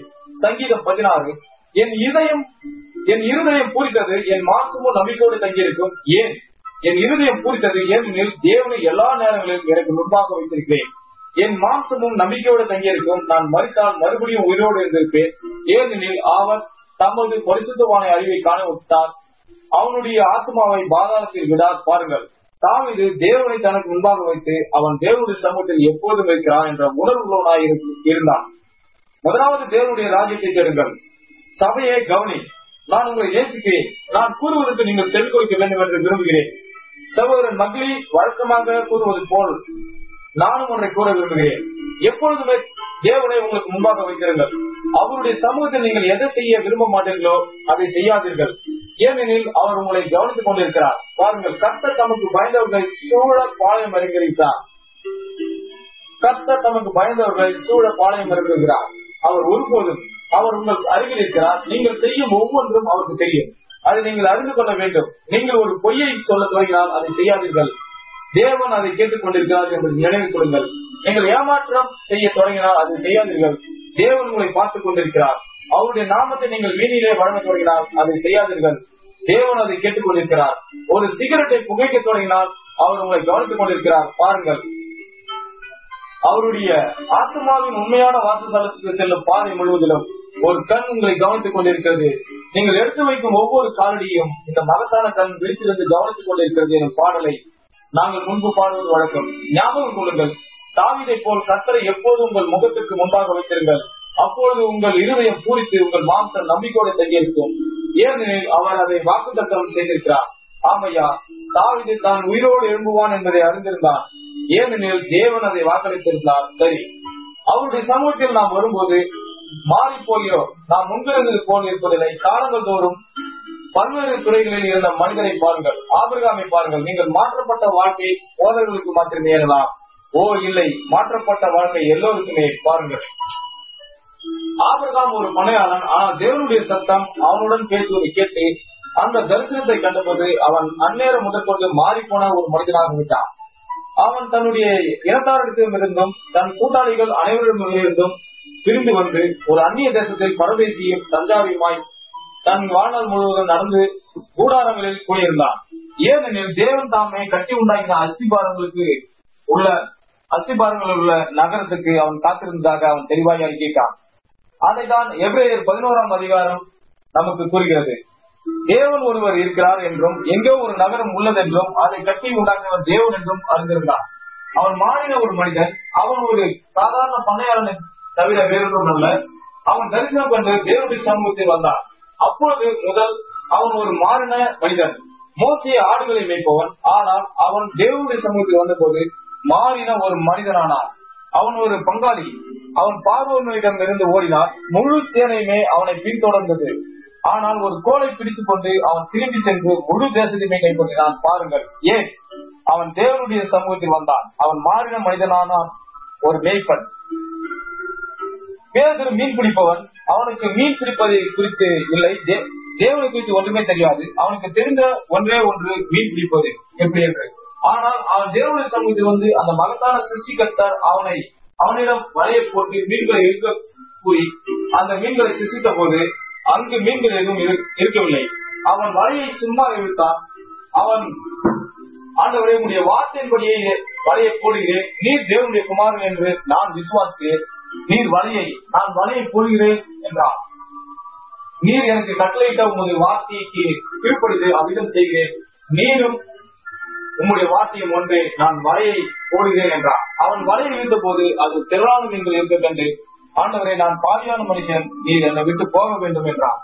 பாருங்கள், மீன் பிடிப்பவன் பேதுரு கிறிஸ்துவை சந்தித்த பிறகு அவன் முன்பு போல் இருக்கவில்லை. அவன் அதற்கு பிறகு தேவனுக்கு மிகவும் உத்தமமாய் இருந்ததினால் அவனிடம் ராஜ்யத்தின் திறவுகளை கொடுக்கப்பட்டன. ஆமையா, பவுல் பரிசேயன் என்று தன்னை அழைத்துக் கொண்டவன். அக்காலத்தில் உலகில் இருந்த எல்லா மார்க்கங்களையும் படித்து தேர்ச்சி பெற்றவன். தேசத்திலே மிக சிறந்து விளங்கின அறிவாளிகளில் ஒருவன். ஒரு நாள் அவன் அந்த அக்னி சம்பத்துக்கு அவன் அறியாமையின் காரணமாக துன்புறுத்தின அந்த தேவனுக்கு முன்பாக வந்தபோது அவன் ஒரு பரிசேயன். தேவன் ஒரு மனிதன் என்று அவன் நம்பவில்லை. தேவன் அக்னி சம்பமாய் இருக்கிறார் என்பதை அவன் அறிந்திருந்தான். அந்த அக்னி சம்பம் அவருடைய ஜனங்களை எகிப்தை விட்டு வெளியே நடத்தி சென்றது. அது அவனுடன் கூட வழிநடுக இருந்தது. அவன் அக்னி சம்பத்தை கண்டபோது முகமுப்புற இருந்தான். அப்போது சவுலே, என்னை ஏன் துன்பப்படுத்துகிறாய் என்று உரைக்கும் ஒரு சத்தத்தை கேட்டான். அவன், ஆண்டவரே, நீர் யார் என்றான். அவன், நான் இயேசு என்றான். நீங்கள் எந்த ஞானஸ்நானம் பெற்றீர்கள் என்று கேட்ட மனிதன் அவனே. அவன் தேவனுடைய சமூகத்தில் இருந்தான். அவன் தேவனுடைய சமூகத்தில் இருந்த அன்று முதற்கொண்டு மாறின மனிதனானான். அது மனிதனை மாற்றுகிறது. சார்லஸ் ஜி பென்னி என்பவர் ஒரு வழக்கறிஞர். பிலதெல்பியாவை சேர்ந்த ஒரு சிறந்த வழக்கறிஞர். ஆனால் அவர் தேவனுடைய சமூகத்தில் வந்தபோது அவர் சட்ட படிப்புகளை எல்லாம் தொடர்ந்துவிட்டு இந்த தேசம் இதுவரை பெற்ற பிரசங்கிமார்கள் அனைவரிலும் மிகவும் வலிமையுள்ள பிரசங்கியாக மாறினார். அவர் ஒரு பிரசங்கி. ஏனெனில் அவர் ஒரு நாள் தேவனுடைய பிரசனத்திற்கு வந்தார். அவர் இந்த ஊழியத்தை படித்து என்று அவர் நினைத்தார். நீங்கள் அவருடைய புத்தகத்தை அறிந்துள்ளீர்களா? அவருடைய சுயசரிதம் என்னிடம் உள்ளது. அவர் ஜெபிக்க சென்றார். அவர் தான் ஒரு பிரசங்கியார் என்று நினைத்திருந்தார். அவர் பிரசங்கிக்க விரும்பினார். அவரிடம் அந்த வாஞ்சை இருந்தது. அவர் பிரசங்கம் செய்ய முயற்சிக்க அவரிடம் சில பிரசங்கங்கள் இருந்தன. அவர் தன் அலுவலகத்தை விட்டு ஜெபிக்கும்படி ஓரிடம் சென்றார். அவர் காட்டிற்குள் சென்றார். அவர் ஒவ்வொரு பிற்பகலும் ஒரு உடைந்து போன மரத்தின் பின்னால் முழங்கப்படிடுவார்.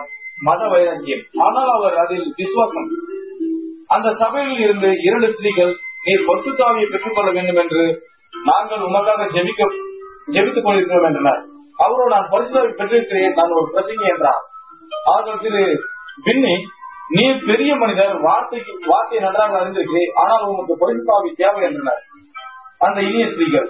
எனவே அவர் இப்படியாக சென்று கொண்டே இருந்தார். ஒவ்வொரு நாளும் அவர் தமது முதலாளியையும் தன்னுடைய வேலை செய்கிறவரையும் விட்டு பிரிந்து சட்ட அலுவலகத்துக்கு பின்னால் சென்று ஜெபித்துக் கொண்டிருந்தார். ஒரு நாள் அவர் அங்கு ஜெபம் செய்து கொண்டிருந்த போது ஒரு பிரஷ் உடையும் சத்தத்தை கேட்டார். அவருடைய முதலாளி தான் அவரை தேடிக்கொண்டு வருகிறதாக அவர் நினைத்துக் கொண்டு வேகமாக இருந்து, தேவனாகிய கர்த்தாவே, உம்மை நான் விசுவாசிக்கிறேன் என்றார். அவர் ஜெபம் செய்வதை நிறுத்திக் கொண்டு ஜெப நிலையிலிருந்து எழுவதற்கு முன்பு ஜூஸை தட்டிவிட்டு அவர் எழுந்து என்று சொல்லிவிட்டு அந்த பிரஷை உடைத்தது என்னவென்று அறிய சுற்றுமுகம் பார்த்தார். அப்போது அவர் தேவனுடைய சமூகத்தில் வந்தார். அவர் பிரஷ் ஒரு நோக்கத்துக்காக உடைந்தது என்பதை அவர் அப்போது உணர்ந்தார். அவர் கண்ணுகளில் கண்ணீர் வடியாக நின்றார். அவர் அந்த ஸ்திரீகள் கூறினது ஒரு கால் உண்மையா இருக்கக்கூடும். என் தேவனுடன் நான் பேசிக் கொண்டிருப்பதை யாராவது கண்டுவிட்டால் அது பெருத்த அவமானம் என்று எண்ணினேன். ஆனால் அதே சமயத்தில் என் முதலாளியிடம் நான் பேசிக் கொண்டிருந்ததை யாராவது காண்பது கௌரவமானது என்று கருதினேன். என் ஆண்டவர் என் முதலாளியை விட எவ்வளவு பெரியவர் என்றார். அவர், ஆண்டவரே, என்னை மன்னியும், என்னை பரிசுத்த ஆவியினால் நிரப்பும் என்று கூச்சலிட்டு என்று சொல்லிவிட்டு கூச்சலிடவும் சத்தமிடவும் தொடங்கினார். அவர் தேவனுடைய சமூகத்தில் இருந்தார். அவர் வேகமாக அலுவலகத்துக்கு ஓடினார். அவர் அதிகமாக கூச்சலிட்டபடியால் அவர் கதவின் பின்னால் ஒளிந்து கொண்டு, ஆண்டவரே, உமக்கு நான் அவமானத்தை அறிவிப்பேன், இந்த கூச்சலிடல் முடிவு பெறும் வரைக்கும் என்னை அங்கு ஒழித்து வையும் என்றார். ஏன்? அவர் தேவனுடைய பிரசனைகளை மறுபடியும் பிரசங்கம் செய்தார். ஆத்துமாக்கள் பீடத்தண்டையில் வந்தன. பாருங்கள், அவர் தேவனுடைய சமூகத்தில் இருந்தவர். மூடி காலணிகள் தைப்பவர். அவருக்கு மொழியின் முதலெழுத்து கூட தெரியாது, அது உண்மை. அவருடைய இலக்கணம் மிகவும் மோசமாயிருந்தது. யாரோ ஒருவர் ஒரு நாள் அவரிடம், திரு மூடி, உங்களுடைய இலக்கணம் மிகவும் மோசமாக உள்ளது என்றாராம். அதற்கு அவர், இருப்பினும் அதை கொண்டு நான் ஆத்துமாக்களை வெல்கிறேன் என்று பதிலளித்தார். ஒரு நாள் ஒரு செய்தித்தாள் ஆசிரியர், இந்த மனிதன் எவ்விதம் எந்த சூழ்நிலையிலும் திரளான ஜனங்களை தன் கூட்டங்களை பெற முடிகிறது என்று அறிய அங்கு சென்றிருந்தார். சிறு உருவம் படித்த அந்த மனிதன் வழுக்கை மண்டை, தாடி கீழே தொங்கிக் கொண்டிருக்கிறது, பானை போல பெரிய தொந்தி உள்ளவர், காண்பதற்கு மிகவும் அவலாட்சியமானவர்.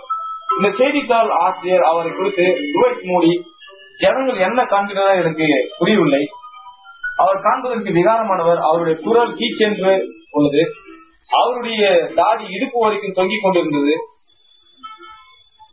அவருடைய மண்டை பூசைகாயை போல் வழுக்கையாய் உள்ளது, ஜனங்கள் ஏன் இவரை காண செல்கின்றனர் என்று எழுதினார். மூடியின் மேலாளர் இதை காண இருந்தது. அவர், திரு மூடி, இதை நான் உங்களுக்கு படித்து காட்டுகிறேன் என்றார். மூடிக்கு படிக்க தெரியாது. எனவே அவர், ஆசிரியரின் கருத்துக்களை நான் படிக்கிறேன் என்றார். அவர் அந்த விதமாக எழுதியிருந்தார். அதை கேட்ட மூடி தோள்களை மேலே தூக்கி, நிச்சயமாக அவர்கள் என்னை காண வரவில்லை, அவர்கள் கிறிஸ்துவை காண வருகின்றனர் என்றார்.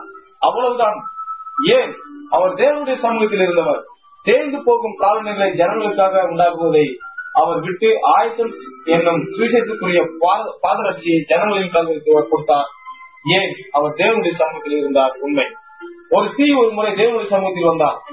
அவள் குற்றம் புரிந்தவள். அவர் தேவனுடைய சமூகத்திலே இருப்பதை உணர்ந்த அந்த நொடி பொழுதிலேயே அவருடைய பாவங்கள் அனைத்து மன்னிக்கப்பட்டு லீடு புஷ்பத்தை போல் தூய்மையாகவும் வெண்மையும் ஆனார். ஓ, என்னை இவ்விதம் நான் எத்தனையோ பேர்களை சொல்லிக் கொண்டே போகலாம், ஆனால் நேரம் இல்லை. என்னை குறித்து சிறிது பேச விரும்புகிறேன். என்னை காட்டிலும் தாழ்வானவர் யார் இருக்க முடியும்? நான் எங்கிருந்தேன்? நான் குடிகாரரின் குடும்பத்திலிருந்து, கொலைகாரரின் குடும்பத்திலிருந்து, கள்ளத்தாராயம் கடத்திருக்கும் குடும்பத்திலிருந்து வந்தவன். அது உங்களுக்கு தெரியும். எவ்வளவு எங்களுக்கு மோசமான பெயர் இருந்தது என்று உங்கள் ஒவ்வொருவருக்கும் தெரியும். ஜனங்கள் எங்களை தெருவில் சந்திக்கும் போது பேசக்கூட மாட்டார்கள். நான் கீழே உள்ள நகரத்துக்கு சென்று யாரிடமாவது பேச முடிந்தால் யாருமே என்னிடம் பேச மாட்டார்கள். வேறு யாருமே அங்கு இல்லாமல் போகும் பட்சத்தில் அவர்கள் என்னுடன் பேசுவார்கள். ஆனால் யாராவது வந்துவிட்டால் என்னை விட்டு சென்று விடுவார்கள். நான் அங்கு நின்று கொண்டு இப்படி இது இருக்கக்கூடாது, இது தவறு என்று சொல்லி அழுவேன். ஆனால் ஒரு நாள் தேவனுடைய சமூகத்தில் வந்தேன். அவர் என்னை மாற்றினார். அவர் என்னை வேறு விதமான குமாரனாக செய்தார். அவருடைய கிருபையே என்னை அவருடைய சமூகத்தில் கொண்டு வந்தது. அதை விட்டு பிரிய எனக்கு மனமில்லை. நான் அதில் 30 சொச்சம் ஆண்டுகளாக இருந்து வருகிறேன். அதை நான் விட்டு பிரிய மாட்டேன். நான் எப்பொழுதும் அதில் நிலைத்திருப்பேன் என்னும் உறுதியை பெற்றிருக்கிறேன். மரணமும் கூட என்னை அவருடைய சமூகத்தை விட்டு பிரிக்க முடியாது. நான் என்றைக்கும் அவருடன் கூட இருப்பேன். அவருடைய சமூகத்தை நான் முதல் முறையாக கண்டபோது நான் ஏசாவை போல ஐயோ அதமானே என்று பதறினேன். அப்போது அவர் தமது கிருபினால் என்னை தொட்டார். நான் மாறின மனிதனானேன். வெளியே சென்று எல்லாவற்றையும் செய்து வந்த துரோகி மாறினார். அன்று முதல் நான் அவருடைய பிள்ளையாக இருந்து வருகிறேன். அன்று முதல் என் வாழ்க்கை முழுவதையும் அவருடைய ஊழியத்துக்காக அர்ப்பணிக்க நான் விருப்பம் கொண்டிருக்கிறேன். அவருக்காக கொடுக்க இன்னும் 1000 உயிர்கள் எனக்கு இருந்தால் நலம் என்று தோன்றுகிறது. இந்த வாழ்க்கை இப்போது தேய்ந்து போய்விட்டது. 53 ஆண்டுகள் கடந்து விட்டன. அதில் 33 ஆண்டுகள் இல்லை 32 ஆண்டுகள் சுவிசேஷத்துக்காக செலவிடப்பட்டன. அவருக்கென்று செலவிட இன்னும் 1000 ஆண்டுகள் இருந்தால் நலமாயிருக்கும். ஏன் ஒரு முறை அவருடைய சமூகத்தில் நான் வந்து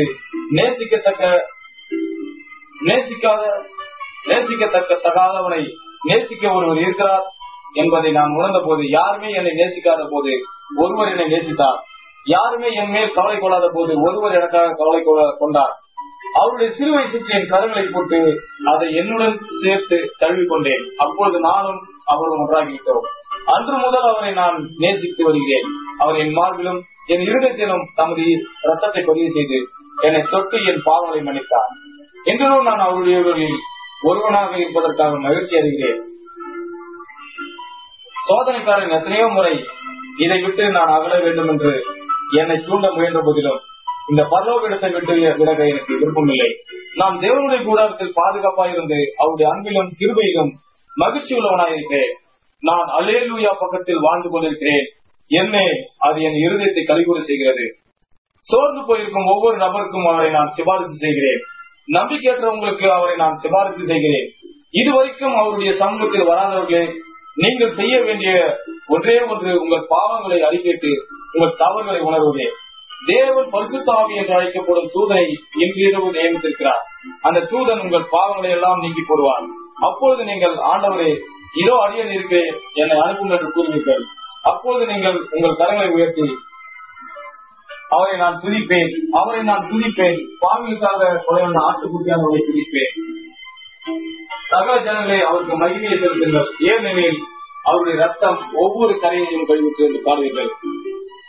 அவரை நான் நேசிக்கிறேன், நீங்களும் அல்லவா அவருடைய சமூகத்தில் வாழுங்கள். இன்று காலை நான் சுகமில்லாத நாய் பிரசன்னப்படுத்திக் வந்தேன். சென்ற வாரம் நான் அங்கு உட்கார்ந்திருக்கும் என் நண்பர்கள் சிலருடன் கண்டகிக்கு சென்றிருந்தேன். நான் நீண்ட நாட்கள் அங்கு தங்க நேர்ந்திருந்தார். அவர்கள் நிச்சயமாக தங்கள் உபசரணையால் என்னை கொண்டிருப்பார்கள். அவர்கள் மிகவும் சிறந்த சமையல்காரர்கள். என் வாழ்நாளில் அவர்களை போன்றவர்களை நான் அறிந்திருக்கவில்லை. நான் போதிய அளவு உண்ட பிறகு என் வயிற்றை அதிகமாக நிறைக்க, சகோதரன் பிரணாமே இதில் இன்னும் கொஞ்சம் சாப்பிடுங்களேன் என்பார்கள். அது மிகவும் ருசியாக இருந்ததால் நான் அளவுக்கு மீறி வயிறு பிடித்து சாப்பிட்டேன். என்னால் அசைவம் கூட முடியவில்லை. என்னால் தூங்க முடியாமல் எழுந்து அங்கும் இங்கும் சற்று நேரம் நடந்து கொண்டிருந்தேன். இன்று காலை இங்கு நான் வந்தபோது எனக்கு நல்ல சுகம் இல்லை. ஆனால் ஒரு முறை அவருடைய சமூகத்தில் வரும்போது அத்துடன் அது முடிவடைந்தது. அதெல்லாம் மறைந்து போனது. அது உண்மை. அவருடைய சமூகத்தில் வாழ்வது என்பது. அவரை நான் துதிப்பேன், பாவிகளுக்காக கொலை வந்த ஆட்டுக்குட்டியான அவரை துதிப்பேன். சகல ஜனங்களே அவருக்கு மகிமையை செலுத்துங்கள், ஏனெனில் அவருடைய ரத்தம் ஒவ்வொரு கரையும் கழிவுற்று. இப்போது நாம் தலை வணங்குவோம். அவர் எனக்கு எவ்வளவோ செய்திருக்கிறார். அவர் என் அக்கிரமங்களை மன்னித்திருக்கிறார். அவருடைய ரத்தம் என் பாவங்களை கழிந்தது. அவரை நான் துதிப்பேன், பாவிகளுக்காக கொலை வந்த ஆட்டுக்குட்டியானவரை துதிப்பேன். சகல ஜனங்களே அவருக்கு மகிமை செலுத்துங்கள், ஏனெனில் அவருடைய ரத்தம் ஒவ்வொரு கரையையும் கழிவிற்று. இன்று நீங்கள் இங்க இருக்க நேர்ந்தால் அவருடைய சமூகம் இங்கே உள்ளது என்று நான் அறிவேன். சற்று முன்பு அங்கு நான் நின்று கொண்டு தேவ சபையை சேர்ந்த அந்த சிறுமிக்கு ஜெபம் செய்த போது பரிசுத்த ஆவியானவர் என் மேல் அசைவாடினார். அவருடைய பெற்றோர் ஆண்டர்சன் தேவ சபை மைதானத்தில் இருந்து வந்திருந்தார். அந்த சபையின் மேற்பாளையாளர் அந்த சிறுமி ரத்த புற்றுநோய் உடனே மறுத்து விடுவாள் என்று மருத்துவர்கள் கூறியிருந்தார் என்பதை அறிந்திருந்தார். அந்த இனிய சிறிய உயிர் போகும் கடைசி கட்டத்தில் இருந்தார். அவள் வந்து அவளுடைய சிறு கையை என்னிடம் நீட்டின போது அது வீங்கிருந்தது. ஊசிகள் அதில் கொட்டப்பட்டிருந்தன. அது நீல நிறமாக இருந்தது. அவளை நான் பார்த்த போது ஒரு தரிசனம் கண்டேன். அவருடைய பெற்றோர் வெளியில் ஒரு புத்தகம் படித்துக் கொண்டிருந்தனர். அவர்கள் அதை குறித்து ஒன்றுமே அறிந்திருக்கவில்லை. கேம்பில் இருந்த சபையின் மேற்பார்வையாளர் அந்த பிள்ளையை கொண்டு வரும்படி பெற்றோர்களிடம் கூறினார். நாம் சுத்தமளிக்கும் கூட்டம் நடத்தும் போது அவர்கள் வரலாம் என்று நினைத்திருந்தனர். நான் பிள்ளையை இப்போது கொண்டு வாருங்கள் என்றேன். அவ்விதம் கூட ஏவப்பட்டேன். நான் அங்கு நின்று கொண்டிருந்த போது பரிசுத்த ஆவியானவர் முன்காலத்து சென்று அந்த பெண்ணின் வரலாற்றை வெளியே கொண்டு வந்தார். அது எப்படி நடந்தது என்றும் அவர்கள் என்ன செய்தனர் என்றும் எடுத்துக் கூறினார். அந்த பெண்ணின் விருப்பம் என்னவென்பதையும், அதாவது அவள் கேவல இசைக்கோளாக ஆக விரும்பினார் என்றும் கூறினார். அதை கேட்ட தாய் ஏறக்குறைய அலறினாள். தகப்பனும் அது முற்றிலும் உண்மை என்றார். இப்போது அவர்கள் காரில் உட்கார்ந்து கொண்டு இதை கேட்டுக் கொண்டிருக்கின்றனர். உங்களால் உள்ளே வர முடியவில்லை. இப்போது இங்கே உட்கார்ந்து கொண்டு இதை கேட்டுக் கொண்டிருக்கின்றனர். இப்பொழுது அங்கு உட்கார்ந்து கொண்டு இதை கேட்டுக் கொண்டிருக்கின்றனர். ஒரு பெரிய நிழற்கரை வந்து அந்த பெண்ணின் மேல் தொங்கினது. நான், சாத்தானே, நீ தோற்கடிக்கப்பட்டாய் என்றேன். தேவனே, நீ பட்சபாதம் உள்ளவர் அல்ல. உம்முடைய ஊழியக்காரன் என்ற முறையில் உம்முடைய ஊழியத்தின் வல்லமையினால் பிள்ளையை விட்டு இந்த பிசாசை விரட்டுகிறேன் என்றேன். ஒரு பெரிய பிரகாசமான ஒளி அவருடைய தலைக்கு மேல் அடித்தது. அது முடிந்து விடுது. ஆமென். என்ன, நிச்சயமாக அவர் எல்லா ஸ்துதிக்கும் பாத்திரதா இருக்கிறார். அவர் எல்லாவற்றையும் அறிந்திருக்கிறார். அவர் உங்கள் இருதயத்தை அறிந்திருக்கிறார். நீங்கள் என்ன நினைத்துக் கொண்டிருப்பீர்கள் என்று அவர் உங்களுக்கு தெரியும். அது அவருக்கு தெரியும். இன்றிரவு உங்களை ஒரு சிறு பாவம் பட்டுக் கொண்டிருந்தால், அதனுடன் நீங்கள் தேவனுடைய சமூகத்தில் செல்ல விரும்பாமல் இருந்தால், நீங்கள் இன்னும் ஒரு முறை நீங்கள் கைகளை வைத்து சகோதரன் பிரணாமை எனக்காக ஜெபியுங்கள். ஆனால் நான் அவருடைய சமூகத்தில் குற்றமற்றமாக இருக்க விரும்புகிறேன் என்று சொல்லுங்கள். தேவன் உங்களை ஆசீர்வதிப்பாராக. அநேக கைகள், தேவன் அதை காண்கிறார். அவருடைய சமூகத்தில் நீங்கள் என்ன செய்ய வேண்டும் என்று உங்களுக்கு சொல்லுகிறேன். உன்னிப்பாக கவனிங்கள். தாவீது செய்தது போல செய்யுங்கள். கர்த்தரை இப்பொழுது உங்களுக்கு முன்பாக வையுங்கள். உங்களை சூழ்ந்து நிற்கும் பாவங்கள் எதுவாக இருந்தாலும், அது ஒரு கால் பொய் சொல்லுதலாக இருக்கலாம், அல்லது திருடுவதாக இருக்கலாம், அது ஒரு கால் பொல்லாத சிந்தனையாக இருக்கலாம், கோபமாக இருக்கலாம், மது அருந்துதலாக இருக்கலாம், புகைப்பிடித்தலாக இருக்கலாம், சூதாடுதலாக இருக்கலாம். அது என்னவென்று எனக்கு தெரியாது. அது ஒரு கால் இச்சையாக இருக்கலாம், அல்லது வேற என்னவாக இருக்கலாம். அது என்னவென்று எனக்கு தெரியாது. அது எதுவா இருந்தாலும் கர்த்தரை உங்களுக்கு முன்பாக வையுங்கள். அப்போது உங்கள் இருதயம் பூரிக்கும், உங்கள் மாம்சம் நம்பிக்கையோடு தங்கியிருக்கும். ஏனெனில் கிறிஸ்து கடைசி நாட்களில் மறுபடியும் எழும்புவதாக வாக்களித்திருக்கிறார். அவர் வரும்போது அவருடைய சாயலை நாம் வருவோம். இப்போது ஜெபிக்கும் போது அதை செய்வீர்களா? எங்கள் பரலோக பிதாவே, கலைத்து போன உம்முடைய ஊழியக்காரன் அளித்த துண்டு துண்டான சிறு செய்தியை நாங்கள் தேவனுடைய சமூகத்தில் வாசமாயிருந்தால் என்னும் பொருளை குறித்து சிந்தித்துக் கொண்டிருந்தோம். பரிசுத்த மனிதர் உம்முடைய சமூகத்தில் வந்ததானால் உண்டான விளைவை இன்று நாங்கள் கண்டோம். அது அவர்கள் மேல் என்ன விளைவை உண்டாகினது என்று தேவனால் அபிஷேகம் பண்ணப்பட்டு வார்த்தையை பிரசங்கிக்க அனுப்பப்பட்ட மகத்தான வல்லமையுள்ள தீர்க்கதரிசிகள் அவரை முகமுகமாய் சந்தித்த போது மரித்தவரை போல் தரையில் விழுந்தனர். அப்படி இருக்க கர்த்தாவே, அந்நாளில் நாங்கள் என்ன செய்ய போகிறோம்? நாங்கள் அதை சிந்தித்து பார்த்தோம். அதை குறித்து நாங்கள் சிந்தித்துக் கொண்டிருந்தோம். கர்த்தாவே, 40 அல்லது 50 கைகள் அதை குறித்து சிந்தித்துக் கொண்டிருந்தனர். அவர்கள் தங்கள் கரங்களை உயர்த்தி அவைகளின் கீழ் உள்ள இருதயங்கள் நாங்கள் இதை குறித்து பேசின முதற்கொண்டு அவரை சந்திப்பதை குறித்து சிந்தித்துக் கொண்டிருந்தனர். அவரை சந்திக்க நேர்ந்தால் அவர்கள் என்ன செய்வார்கள்? கர்த்தாவே, என் கரங்களும் உயர்த்தப்பட்டுள்ளன, நான் என்ன செய்வேன்? இப்பொழுதும் பிதாவே, நான் அநேக தவறுகளை செய்திருக்கிறேன். அன்றொரு காலை மழையின் உச்சியில் காற்று பலமாக அடித்து பனி பெய்து கொண்டிருந்த போது நான் அழுது என் பாவங்களை அறிக்கிட்டு என் முட்டாள்தனத்தை மன்னிக்க வேண்டும் கொண்டது போல, இன்று காலை என் சபைக்கு முன்பாக என் பாவத்தை அறிக்கிட்டேன். என் சகோதரருக்கு முன்பாக வருவதற்கு நான் எவ்வளவாக பயந்தேன். அவர்களில் சிலர் என்னை உங்கள் தீர்க்கதரிசி ஊழியக்காரனாக கருதுகின்றனர். ஒரு முட்டாள்தனமான செயலை புரிந்ததுக்காக அவர்களுக்கு முன்பாக வந்து கூட எனக்கு பிரியவில்லை. ஆனால் தேவனை, என் பாவங்களை நான் அறிக்கிட்டு அவைகளை மறைக்காமல் இருப்பது என் ஆத்மாவுக்கு நல்லது. எனவே கர்த்தாவே, உமக்கு முன்பாக நேர்மையாக இருக்கவும் அதை நான் அறிக்கை செய்து விட்டேன். நான் செய்தது தவறு. நான் அறிக்கை செய்து விட்டேன். நான் செய்தது தவறு. அது முற்றிலும் தவறு. நான் மன்னிப்பை வேண்டுகிறேன். அதன் பிறகு பிதாவை, உங்களுடைய ஊழியத்தை நான் மெல்ல செய்தேன். எத்தனையோ முறை நான் இன்னும் அதிக நேரம் செய்திருக்கலாம். நான் அதை செய்யவில்லை. பிதாவை, என் பாவங்களை நான் அறிக்கையிடுகிறேன். தேவனுடைய தூதன் அதிலிருந்து என்னை இயேசுவின் ரத்தத்தினால் சுத்திகரிக்க வேண்டும் என்று விரும்புகிறேன். இன்று உயர்த்தப்பட்ட கடலில் சிலர் இதற்கு முன்பு மன்னிப்பு கேட்காமல் இருந்திருக்க கூடும். ஆனால் ஒன்றை குறித்து நான் நிச்சயமுடையவனாக இருக்கிறேன். அதாவது, நம்முடைய பாவங்களை நாம் அறிக்கையிட்டால் தேவன் அவைகளை நீக்கி அவைகளை மனிதன் கடையில் போட்டுவிட்டு அவைகளை ஒருபோதும் நினையாமல் இருப்பார். பிதாவே, ஜனங்களுக்கு முன்பாக தவறாக நடந்து கொண்ட குற்றத்தை நான் அறிக்கையிடுகிறேன். நான் கிறிஸ்துவின் ஊழியக்காரன் என்பது போல் நடந்து கொள்ளவில்லை. மனிதர் என் மேல் கோபம் கொள்வார்கள் என்று பயந்து அவர்களை புண்படுத்தக் கூடாது என்று எண்ணினேன். ஆனால் கர்த்தாவே, உமக்கு நான் என்ன செய்கிறேன் என்பதை அப்போது நினைத்து பார்க்கவில்லை. என்னை மன்னிக்குமாறு வேண்டிக்கொள்கிறேன். இப்போதும் பிதாவை, நான் மன்னிப்பை கேட்டால் அதை பெற்றுக் கொள்வேன் என்றும் நீர் அதை மனதின் கடையில் போட்டுவிட்டு அதை ஒருபோதும் நினையாமல் இருப்பீர் என்று மறந்துட்டு தேவனை, அதற்காக நான் நன்றி உள்ளவனா இருக்கேன். இங்கு பாவம் அல்லது சூழ்ந்து நிற்கும் பாவத்தை கொண்டுள்ள ஒவ்வொருவரும் அதை போக்கிக் கொண்டு தாவீதை போல் கர்த்தரை தங்களுக்கு முன்பாக வைக்கும்படி நீ செய்ய வேண்டும் என்று உங்களை வேண்டிக் கொள்கிறேன். இப்பொழுது நாங்கள் ஐயோ அதமானேன், நான் தேவனுடைய மகிமையை கண்டேன். நான் அசுத்த உதவி உள்ள மனுஷன், ஸ்திரீ, பையன், பெண் என்று கருதுகிறோம். நாங்கள் யாராயிருந்தாலும் நாங்கள் அசுத்தமானவர்கள். பாவத்திற்கு வழியாக செலுத்தப்பட்ட இயேசு கிறிஸ்துவின் ரத்தம் சகல பாவங்களில் இருந்து எங்களை சுத்திகரிக்கவும் நாங்கள் அவருடைய சமூகத்தில் வாழ அருள் செய்ய வேண்டும் என்றும் வேண்டிக் கொள்கிறோம். எங்கள் இருதயங்கள் பூரிப்படைந்து எங்கள் மாம்சம் நம்பிக்கையோடு தங்கினதால் நாங்கள் இவ்விடம் விட்டு செல்வோமாக. அப்படியானால் இயேசு வரும்போது நாங்கள் அவரை போல அவருக்குள் அவரை எடுத்துக் கொள்ளப்படுவதில் நடு ஆகாயத்தில் சந்திப்போம் என்று அறிந்திருக்கிறோம். 7ஆம் சபையின் காலம் ஏற்கனவே எண்ணப்பட்டு விட்டது என்று இப்பொழுது புறப்பட ஆயுதமாய் இருக்கிறோம் என்றும் நாங்கள் உணர்கிறோம், காண்கிறோம். தேவனே, நீர் கதவை அடைக்கும் முன்பு உள்ளே வராத ஒருவர் என்றிருவு இங்கிருப்பாரானால் அவர்கள் விரைவாக வருவார்களாக. ஏனெனில் இரக்கத்திற்கும் நியாயத்திற்கும் இடையேயுள்ள இரக்கத்தின் கதவு அடைபட்டு வருகிறது என்று நாங்கள் உணர்கிறோம். இரக்கத்தை ஏற்றுக்கொள்பவர்கள் உள்ளே வருவார்கள், உள்ளே வராதவர்கள் நியாயத்திற்கு அடைவார்கள். தேவன் கதவை அடைக்கிறார். பாவங்களை இன்று இரவு அறிக்கையிடப்பட்டவர்களுக்கு கதவு அடைப்படாமல் இருப்பதாக நாங்கள் அனைவரும் மன்னிப்பையும் இரக்கத்தையும் பெறுவோமாக. இயேசு கிறிஸ்துவின் நாமத்தில். இப்பொழுதும் பிதாவை, வியாதியஸ்தருக்கும் அவதியுள்ளவருக்கும் தேவையுள்ளவர்களுக்கும் உமது கிருபை அவர்களுடைய தேவை அனைத்தையும் தர வேண்டும் என்று ஜெபிக்கிறோம். அவர்கள் கிறிஸ்துவுக்குள் நுழைய அவருடைய சமூகத்தில் வருவார்களாக.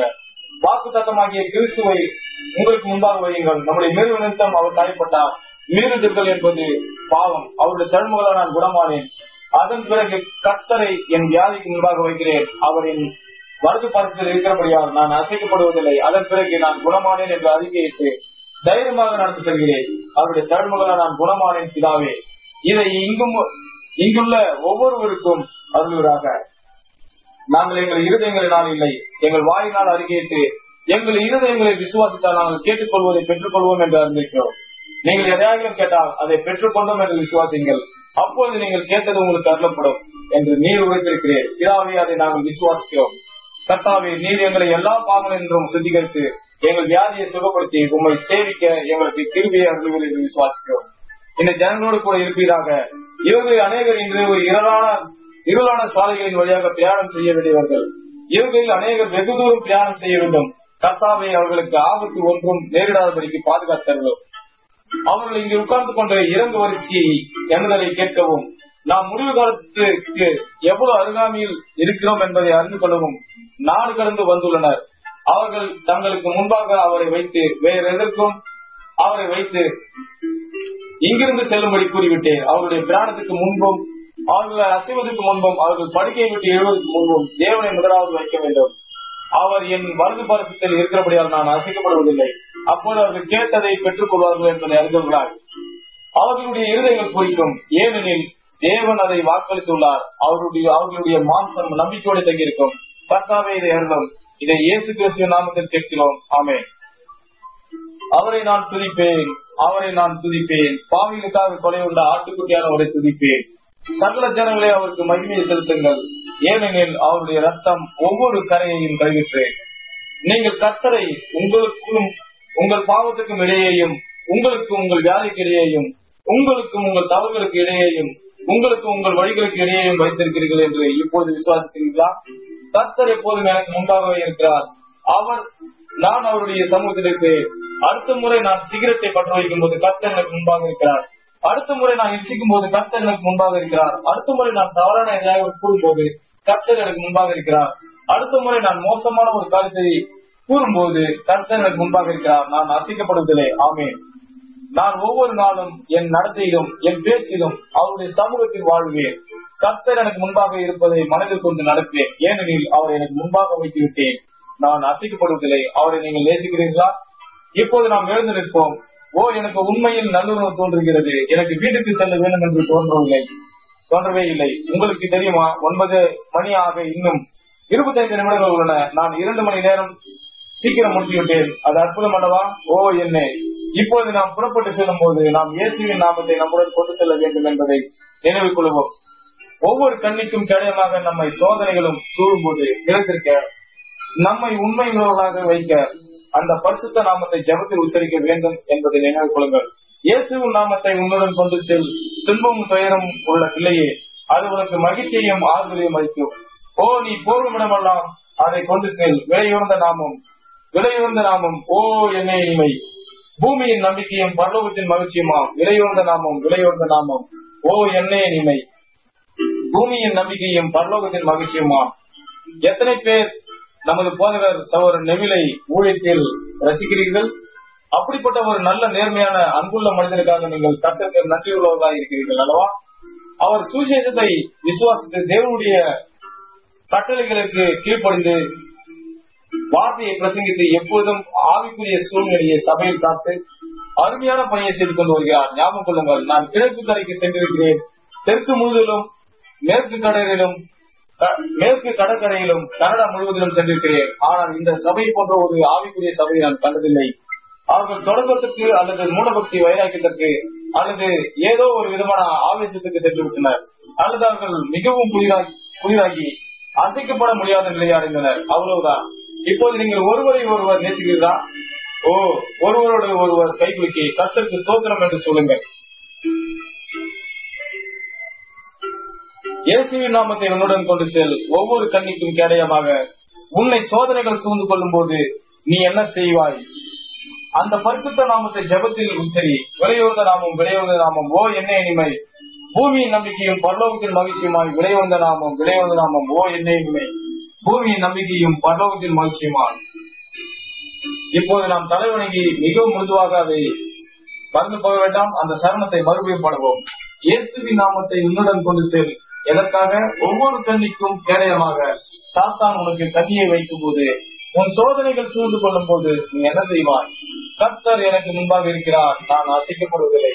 விலையுறந்த நாமம் ஓ என்ன இனிமை. ஆமென்.